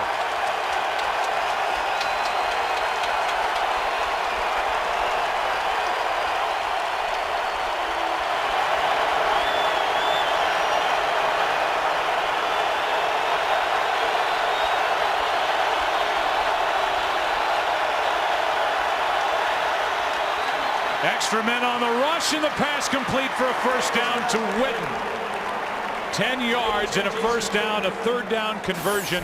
Third catch for Jason Witten. We haven't seen the Colts bring a lot of pressure. They brought linebacker there, Tywan Hagler. Then he has to be the guy who comes over and covers Jason Witten. If Jason Witten releases vertically off the ball, it's going to be very difficult, as it was, for Hagler then to get there and make a play. Trying to disguise what they were doing within the defensive scheme.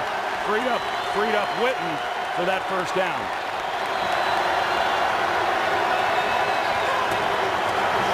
Handoff Felix Jones. He's been busy. A season-high running day for the Dallas Cowboys, a gain of 2.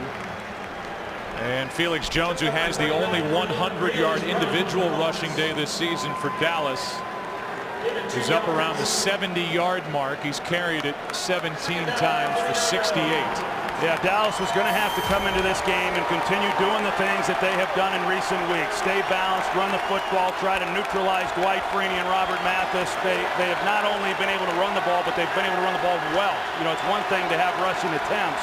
It's another thing to have success while you're doing that. Kevin Ogletree is in the lineup now for Dallas. Here's Witten. And he is tripped up, brought down right at the marker. Ogletree, who's been inactive for 7 straight games, a special teamer, was moved up to the active list. Now with Des Bryant out with the ankle injury, Kevin Ogletree, who doesn't have a catch all year, is in an important spot for the Dallas Cowboys, and we are going to get a measurement. You know, Jason Witten, I know, was a concern coming into this game. He is each and every week, but Larry Coyer, the defensive coordinator, he said, we do not have a guy on our team defensively that can cover Jason Witten one-on-one. And we've seen that. On that last play, he was one-on-one, and he had several steps on the defender. First down, Dallas.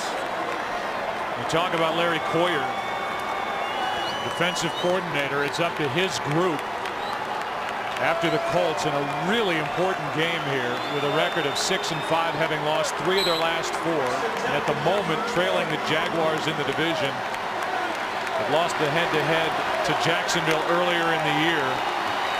Coyer's defense has to make a stop.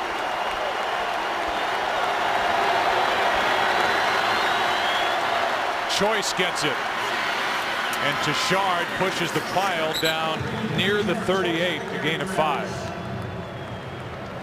Big Leonard Davis pulled on that power play to the left, and I know I laugh because Leonard Davis has struggled a little bit this year, but what did Larry Coyer tell us on Friday? He said, I'm watching film on the Cowboys, and Leonard Davis is about the biggest human being I've ever seen, and I find myself just mesmerized watching him on film. I'm surprised he even saw what Jason Witten did on film based on listening to him, because Leonard Davis is an awfully big man. 355 pounds. Here's a toss to Choice. Tashard Choice, another big run. Averaged 5 yards a carry his first 2 seasons in the NFL. He is over 6 yards a carry today. That's good for 26. Well, they're able to take advantage of the pursuit by Dwight Freeney. You're going to see him here up the field, and then you get him outflanked, and it works still because you're able to then get Jason Witten up on Justin Tyrone, the corner. And so because Freeney's not staying with contain, he's trying to crash down on the ball carrier, and then with the block by Witten, you get the gain you got. 26-yard carry. Here's Felix Jones. Hesitates, takes it just inside the 10, picks up 3. And so Choice, Troy, has a 20-yard touchdown run, now a 26-yarder, and he is gassed over on the sideline. Hey, I think this guy's a player. I mean, we talked about it there in the first half, Joe. When he's had his chances and he's had 10 carries or more in a game, this guy has averaged over the last 3 years over 4 yards a carry. He's done that again here this afternoon. I think he's earned the right to get a lot more carries than what we've seen from him this year. Here's Felix Jones, a yard shy of a first down. And right now the Dallas Cowboys are close to a 200-yard rushing day as a group. Last time they did that was week 3 of last year, and the play selection 50-50 under Jason Garrett at the start of the day. And now today they are way more run heavy. Well, I like that, under Phillips and then under Garrett. Meanwhile, Jason Garrett's been calling the plays all season. It's 3rd and 1.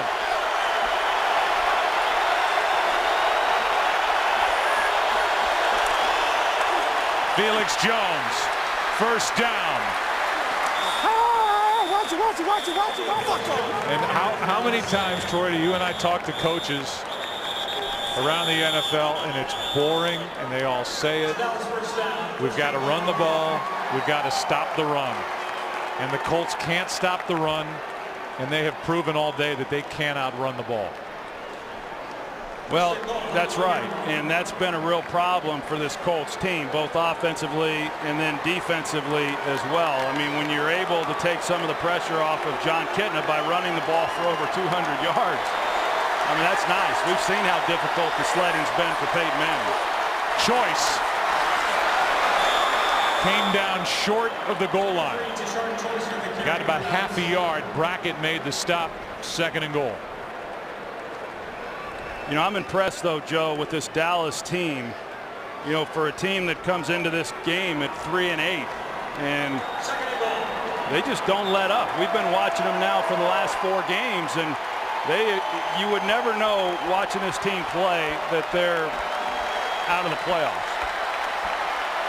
This is a spot where they would likely go for 2 if they score a touchdown. They trail by 1. That one's batted down. Knocked away by Keontae Dawson. It's 3rd and goal. Yeah, he just gets his hand up, and Kitna's trying to, like he's trying to throw the fade route, but that was an awfully, no, he had to slant there to Miles Austin, and Miles Austin certainly was open. So Keontae Dawson just saved a touchdown pass.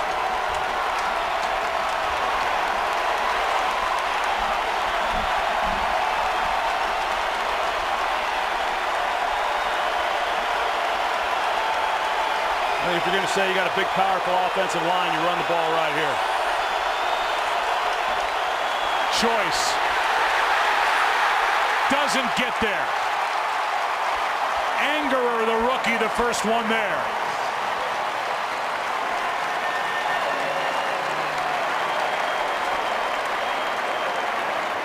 Well, Martellus Bennett gets blown off the ball. You're going to see him here. He's got a block down, and he gets pressure in the backfield, and then there's just nowhere for Tashard Choice to go. That is a great job defensively by Indianapolis when Dallas got 1st and goal from about the 1-yard line, and to keep them from scoring a touchdown and holding them here to a field goal. That's just an excellent job.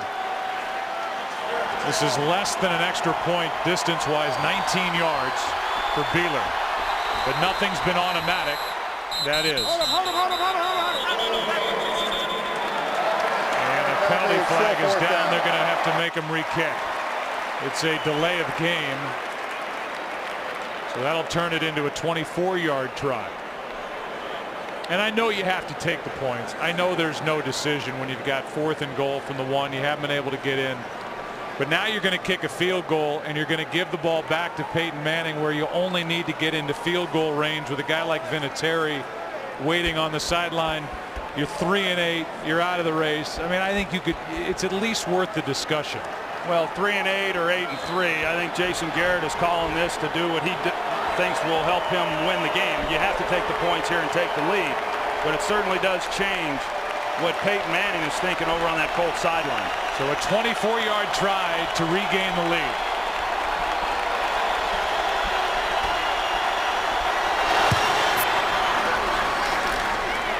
And now a flag is down again.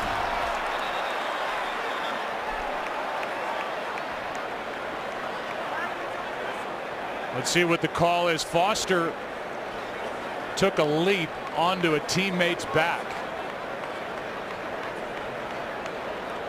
And Jason Garrett, it's definitely against the Colts as they explain it to Jason Garrett.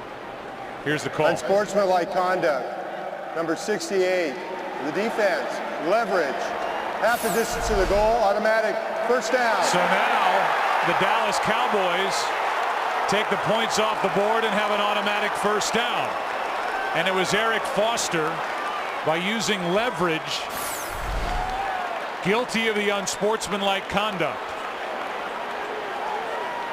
So the offense comes back onto the field for the Dallas Cowboys. It's 1st and goal again.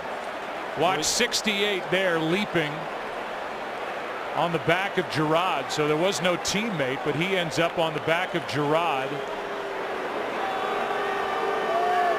And that's the call to set up. Yeah, but I think they missed one there, Joe. I don't know that that's necessarily illegal. I know you can't use your own player, your own teammate, to go up on somebody. Well, we have Mike Pereira to talk to, and we will get a clarification on this. But it's 1st and goal according to this officiating crew. Choice knocked down by Lacey at the 2. A gain of 1. It's 2nd and goal. That's a nice job there by Jacob Lacey. Mike Pereira is with us. What did you think of that call, Mike? That's leverage. You know, it doesn't make a difference if you go onto a teammate or an opponent. You can't put a knee or a foot on top of an opponent or a teammate and extend for height. If you do extend, reach that hand up to try to block the kick, it's actually the classic definition of leverage. So there you go. The proper call made to give the Cowboys this golden opportunity down by 1. Here's Choice. Good job by this Colts defense. Muir the first one there. And now it's 3rd and goal. Well, they're just beating Dallas off the line of scrimmage. You're right. Dan Muir, he just splits right through the offensive line there of the Cowboys. And again, he's in the backfield. We've seen it each time that Dallas has tried to run the ball. This defensive front for the Colts is just whipping this Dallas Cowboys offensive front. And now a timeout is taken by Indianapolis. Jim Caldwell, the head coach, came running down to call the timeout. And the leverage call could mean nothing more than just taking time off the clock if the Colts defense can't come up with a stop here on 3rd and goal. As it is, 2:43 left, and the Colts now have just 1 timeout remaining. It seems at this point inevitable, barring something out of the ordinary, that the Colts are going to find themselves trailing. The question is by how much. The day for Manning, the day for Kitna, who's thrown for 164 yards. Here we go. Well, they won't be running it here.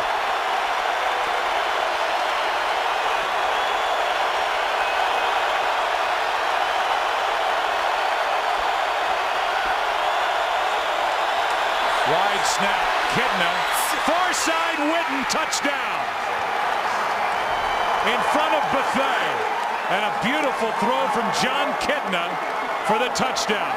Hey, just one-on-one on Antoine Bethea, and Bethea was actually in pretty good position at the snap of the ball. Just Jason Witten just outruns him to the sideline there in the flat route. A real simple job by Jason Witten coming off the line of scrimmage and then just racing to the flat. And John Kidna puts it on him for the touchdown.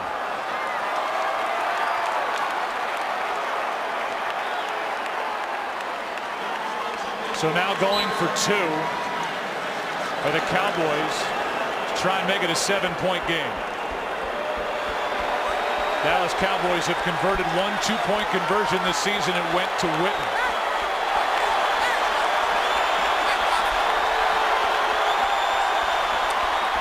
Kidna fires Roy Williams. 2 points and a 7-point lead. What a throw from John Kidna. He laid it out there perfectly, and Roy Williams caught it in stride. The Colts defense can't make a stop. Cowboys got another chance because of the penalty. Turn it in to 8 points and lead by 7.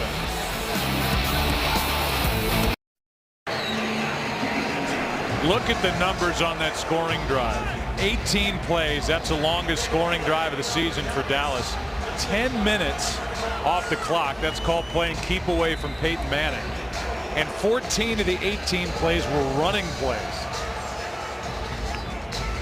And so even though it had been 347 games since the Colts had last blocked a punt for a touchdown that gave them the lead, the Cowboys crammed it right down their throat for 8 points, and they lead by 7. Here's Tryon.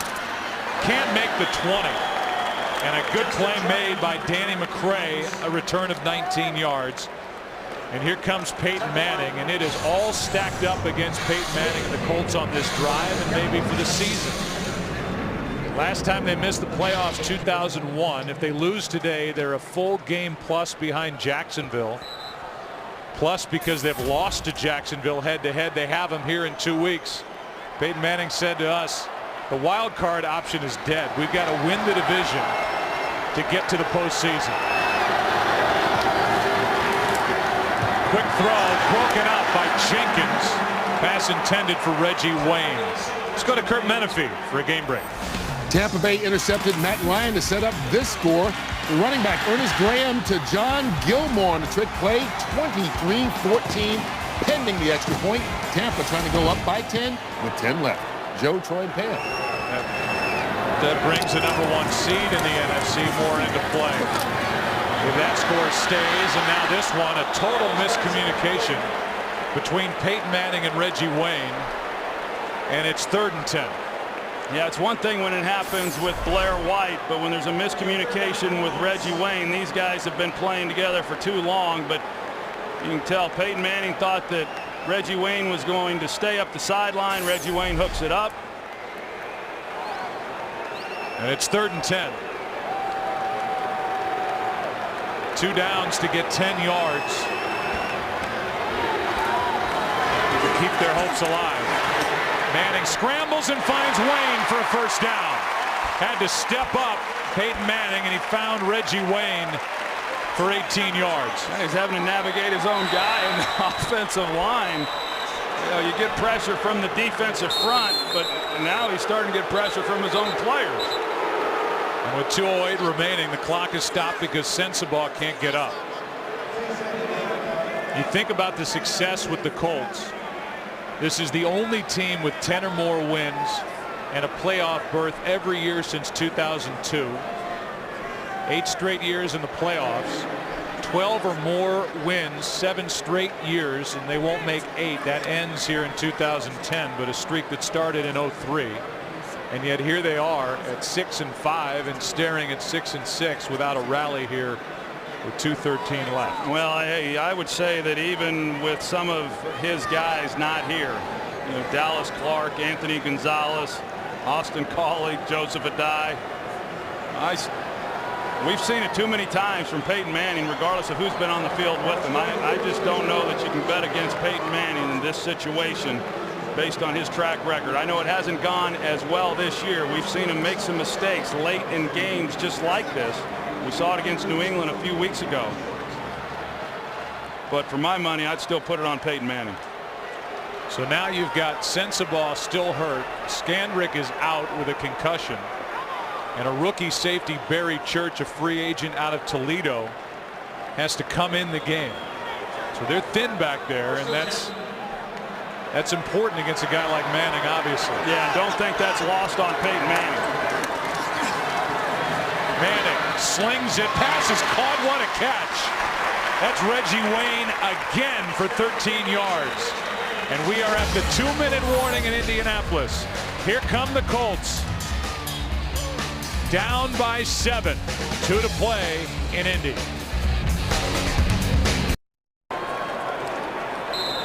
Peyton Manning, 6th time this season, 62nd time in his career he's been 300 yards or better, but those are just stats. He needs 7 points with 2 minutes left and 1 timeout. Manning over the middle, hits Tammy. And the tight end picks up 7. Brady James on the tackle. As we are under 2 minutes, Troy will circle that there's 1 timeout left. We will likely be getting you to bonus coverage from Tampa Bay, Florida. Here's a first down catch by Wayne as that game between the Falcons and the Bucs is tightened up. I think this is where Peyton Manning gets real dangerous because he's got plenty of time on the clock, so he can be real patient and he can pressure a defense and just come underneath. As he does here with Reggie Wayne inside the 25. Sends the ball back in the lineup for the Cowboys, a gain of 13. Sometimes the defense gets so focused on not giving up the big play in this situation that you can complete 5-yard passes and get all the way down the field with run after the catch. Manning steps up, hits Wayne. What a catch. Laid out and sets up 1st and goal. How great is that catch there? Unbelievable. He lays out right here knowing that there's a potential there to take a big hit. That's just a great job by Reggie Wayne. He's been doing it for a long time. The Colts call a timeout. Wayne looked like he secured that catch going to the ground. Colts are out of timeouts. I think they're trying to let Reggie Wayne and others catch their breath. And I haven't seen a replay that shows anything other than a catch. Now they're going to take a look at it upstairs. It's a booth review with 57 seconds remaining.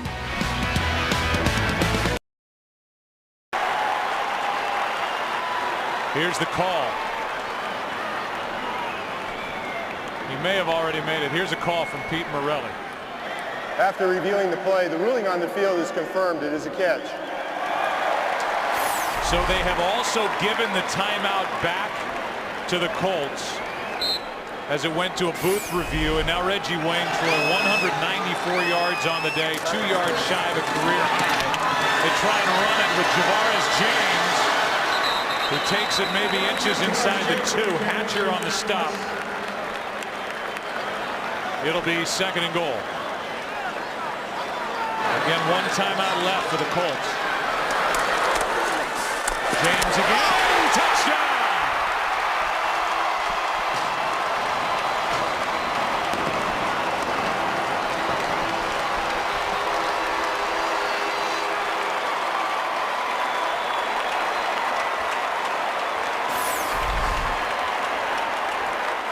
Well, Javaris James, they got the push, double team on the right side. He just takes it right over the center, and you know, Peyton got him to the line in a hurry, and you knew that after that last run they got good yardage. You wanted to come right back to the same play. He does, and it's enough for the touchdown. How about Javaris James as we're now tied at 35. Just 6 carries, 18 yards, but 2 touchdowns, so he's made them count. And how about the Dallas defense? I mean, think back to Thanksgiving night. The Cowboys have a 4-point lead. They fail to hang on to it. There was a lot of attention paid to the fumble by Roy Williams. Meanwhile, the defense let him go right down the field late to take the lead. They've got a lead in this game. Defense has to make a stop to preserve the victory, and they can't do it. Now, look, I'm sorry, Joe, but you look at this game right now, 29 seconds on the clock, 3 timeouts. You know, with those timeouts, 29 seconds is a lot of time, knowing that they just need a field goal to win this game. You know, I'll tell you this. That, to me, what you touched on with this defense for Dallas is as big a reason why Wade Phillips is without a job with the Dallas Cowboys as any. The mistakes, the lack of discipline, the lethargic play, a talented team underperforming, yes. But the defense took a nosedive from a year ago I mean, this is the 23rd rated defense. They don't defend the pass well, and they weren't getting any turnovers prior to the coaching change. And it was the defense that this team was supposed to hang their hat on in 2010. Here's Brian McCann from inside the end zone. Loss of football. A fumble by McCann. Taj Smith knocked it out, but Dallas hangs on. How do you know? Somebody at the bottom of that pile fought for the football. Now Taj Smith already has a blocked punt for a touchdown, and in his first week active for the Colts this year, he almost changed the game and handed his team a win by forcing a fumble, but the Cowboys recovered.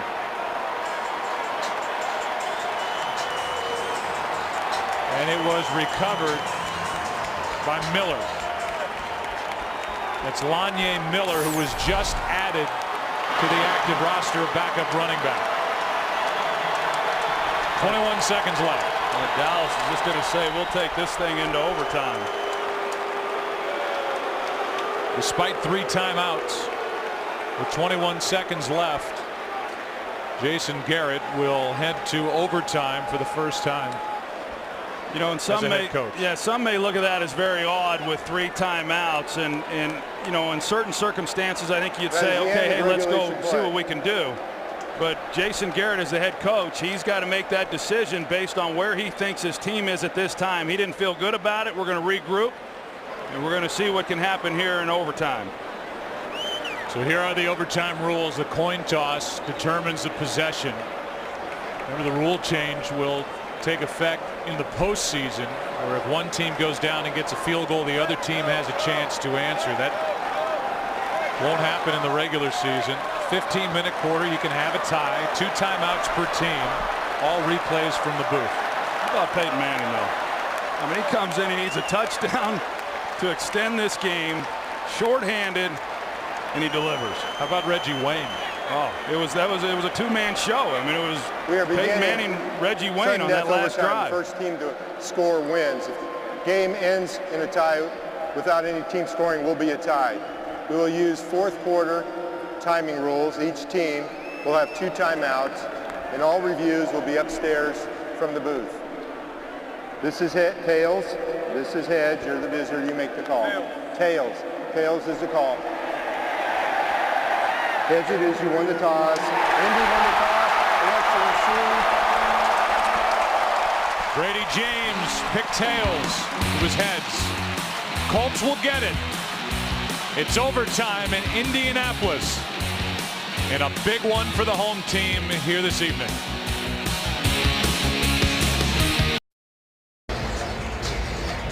If you're just joining us, here's what Peyton Manning and his 6-5 Colts have overcome today. Look at the scoring.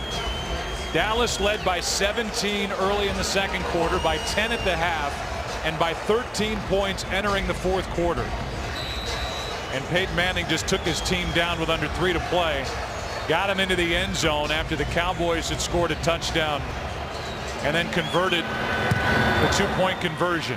And so now here in overtime, the Colts will start at their 20. If you're just joining us, here's why it's important. Jacksonville won today over Tennessee. They're 7-5. Jacksonville has already defeated Indianapolis this season. They meet here in 2 weeks. And we quoted Peyton Manning earlier saying, forget the wild card. With the kind of records we have in our division, we have to win the division in order to avoid missing the playoffs for the first time since 2001. Manning 342 yards. He's thrown 3 picks, 2 for touchdowns, and thrown 2 touchdown passes. On first down, here's Javaris James up the sideline, and all the momentum is with the Indianapolis Colts right now. Yeah, and here's what happens in an overtime situation is there's a tendency for viewers to think, okay, well, you play it just like you would, you know, any other series during the ball game.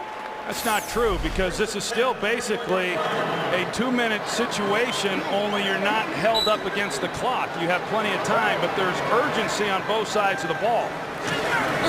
Usually when Peyton Manning's at his best, nice play out on the edge made by Sensabaugh on Reggie Wayne.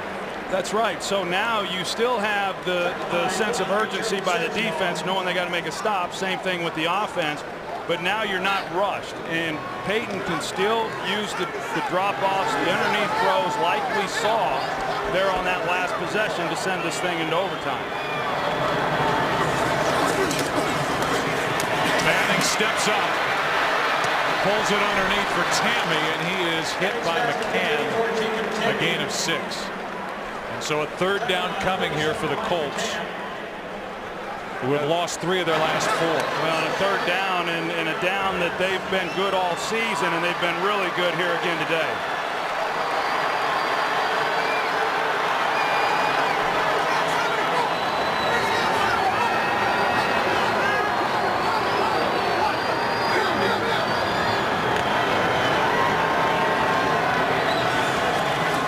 On 3rd and 4, Manning fires, dropped.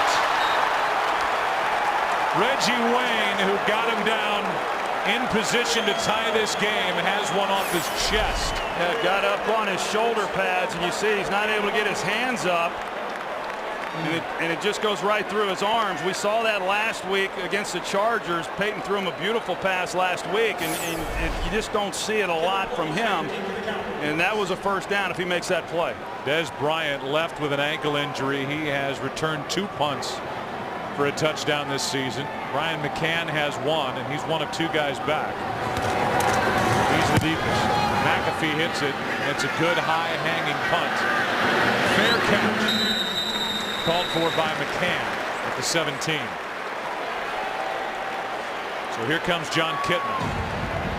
And if you're just joining us, this is the 6th straight start for Kitna, taking place of the injured Tony Romo, who broke his collarbone at home against the Giants. And over the last 5 weeks coming in, Kitna number 3 in the NFL in passing yardage, behind Peyton and Mark Sanchez, number 4 in completion percentage, and he's had another strong game. Yeah, he has. He's been very efficient in this ball game. He's completed a high percentage of passes, hasn't thrown ball into danger. Felix Jones, and a nice play made by Muir.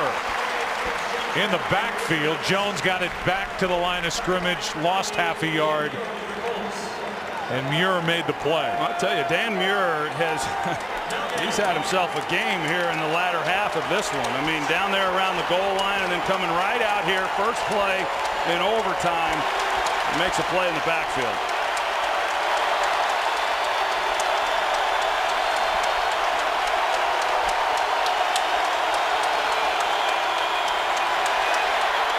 Here's Felix Jones. Play made by Hagler. Gain of just 2. And now you get into that battle of field position as this Colts defense tries to make something happen. Well, this is when the big players step up, and Dwight Freeney had a nice bull rush on Doug Free right into the lap of John Kitna. I don't know if that's where he wanted to go with the ball, but it's where he had to throw it because he wasn't going to have any more time to hang on to it.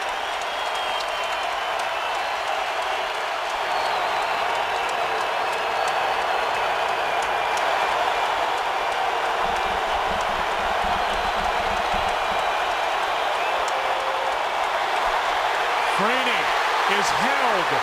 Penalty flag is down. Pass incomplete, but Freeney was held. Holding. Number 68. Penalty will be declined. 4th down. He went with the bull rush, 2 consecutive plays. Just jammed Doug Free right into the lap of Kitna. Kitna's able to get outside the pocket. Fortunate that ball wasn't intercepted. But what a disruptive force right there by that defensive front. First Muir on the first play of the series, and the last 2 plays there by Dwight Freeney. Pass was incomplete, so they declined the penalty. Gary Brackett, who had missed the previous 3 games with a toe injury, was there to knock that pass away. McBriar hits it and hits a boomer. Wow. Blair White from back inside the 20. And when you have a punter who's having the season that McBriar is having, you can tilt it back your way with regard to that field position game. I'll give you a recap. Peyton Manning has thrown 2 picks for touchdowns, 3 overall. That one to Sean Lee, the other one to Scandrick. Taj Smith blocked a punt for a touchdown. That was a big call against Eric Foster. Leverage that allowed the Cowboys to throw the touchdown to Witten. 2-point conversion. That made it a 7-point game, but then Javaris James just pounded it in after Peyton Manning and Reggie Wayne put on a clinic, taking it down the field. This one is incomplete, not a lateral. James, the intended receiver, 2nd and 10. I think Peyton thought he might have got him something there. DeMarcus Ware was caught in coverage with Javaris James, the tailback, and did a good job of forcing Peyton to make an errant throw.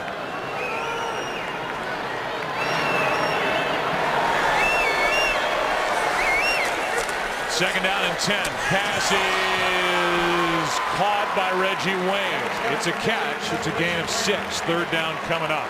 One thing we are seeing is a lot of contested throws, especially the ones being made to Reggie Wayne.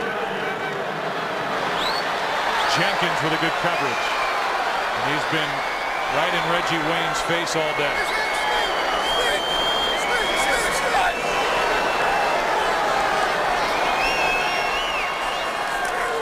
On 3rd down. This one for Tammy is tipped and intercepted. Picked off by Lee. The rookie has his 2nd. Jenkins tipped it, and Sean Lee, the rookie, picked it off. And it is the 4th interception thrown by Manning in this game. Yeah, and this time he didn't anticipate Michael Jenkins coming off of his man and getting underneath Jacob Tamme. You're going to see Tamme right here at tight end running the corner route, but Jenkins comes off of his man, Reggie Wayne, and then he's the one who got the hand on the ball. You see how he falls off of Wayne when he sees where Manning's going with the ball, and he tips it up for another interception to Sean Lee.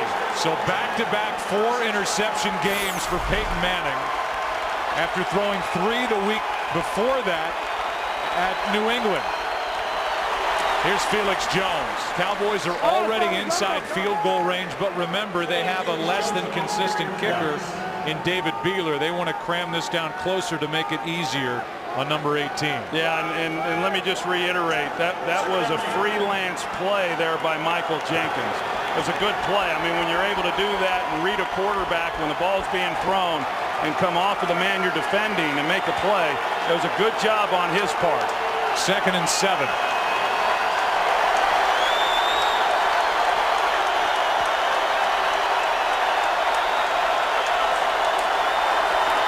Handoff, Choice, a yard shy of a 1st down. Let's go for a quick game break. Here's Kurt Menefee. And the Atlanta Falcons have come back. Matt Ryan hooking up with Michael Jenkins' 9-yard score to give the Falcons the lead, 28-24. We'll take you to this key NFC matchup if your game is done before it is completed. Joe, Troy, and Pam. What a good game there. Good game here. Overtime, 3rd and 1, Dallas.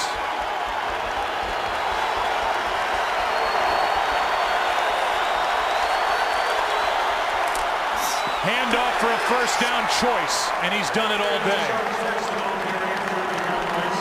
2 big runs, 1 for a touchdown, and now a 1st down inside the 25 to the 24. Well, it was really good vision by Tashard Choice, just seeing where the weak spot was in that defense. It wasn't badly played there by Indianapolis up front. The Cowboys had been struggling to move any type of yardage on the ground here in recent carries, but pick up a key 1st down on that last carry by Choice. Career high 96 yards for Choice. He gets it again and adds to it. How about a quick update on Des Bryant? Here's Pam Oliver. Yeah, Joe, you mentioned Des Bryant had that ankle injury. Well, we just got more official word on it. Bryant with the ankle injury, it is actually a fracture. Back to you. So the rookie who has 6 receiving touchdowns, 8 overall, fractures his ankle returning a kick. His offensive teammates are trying to win this game. 2nd and 8. Choice again. And Tashard Choice picks up 2. And Choice now has the second 100-yard day for a Dallas Cowboy running back. And here comes Beeler into the game. Yeah, you saw Jason Garrett talking with special teams coordinator Joe DeCamillis, and that last carry was designed just to put the ball into the middle of the field, 3rd down here, and go ahead and attempt the field goal. Botch snap, you still have possession. So they'll try it on 3rd down. It's a 38-yard try to win it. And a timeout is taken. So Jason Garrett, timeout taken by the Colts. Jason Garrett, who's 2-1 as interim head coach, talking to Hudson Houck, the longtime offensive line coach of the Cowboys and other stops, told us before the game of all the head coaches he's seen talk to a room full of players, Jason Garrett is number 2 all time to the great John Robinson, who's actually here in the stadium today doing radio of this game. And he thinks the world of the job Garrett has done for a team that looked like it had quit. They were a fumble away from starting 3-0 under Garrett, and now they're a field goal away from winning here on the road at Indianapolis. The change that we've seen from the Cowboys here over the last 4 games under Jason Garrett as the head coach doesn't just happen. So when I'm told that, yeah, Jason Garrett has been really remarkable in front of the team and very effective, it's not a surprise based on what we see of their performance on the field. 38-yard try to win it, Beeler.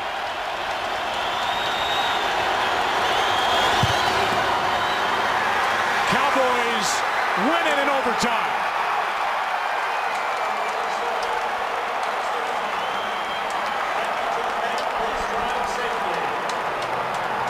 The Colts will leave here 6-6, and Jason Garrett, all smiles, will leave here 3-1. Overall, 4-8. But in this 8-game audition to try and become the head coach of the Dallas Cowboys, Jason Garrett is now 3-1. He's won at the Giants, at home against Detroit, lost to New Orleans on Thanksgiving, and wins at Indianapolis. Take a break and come back. Cowboys win it in overtime. More to come after this.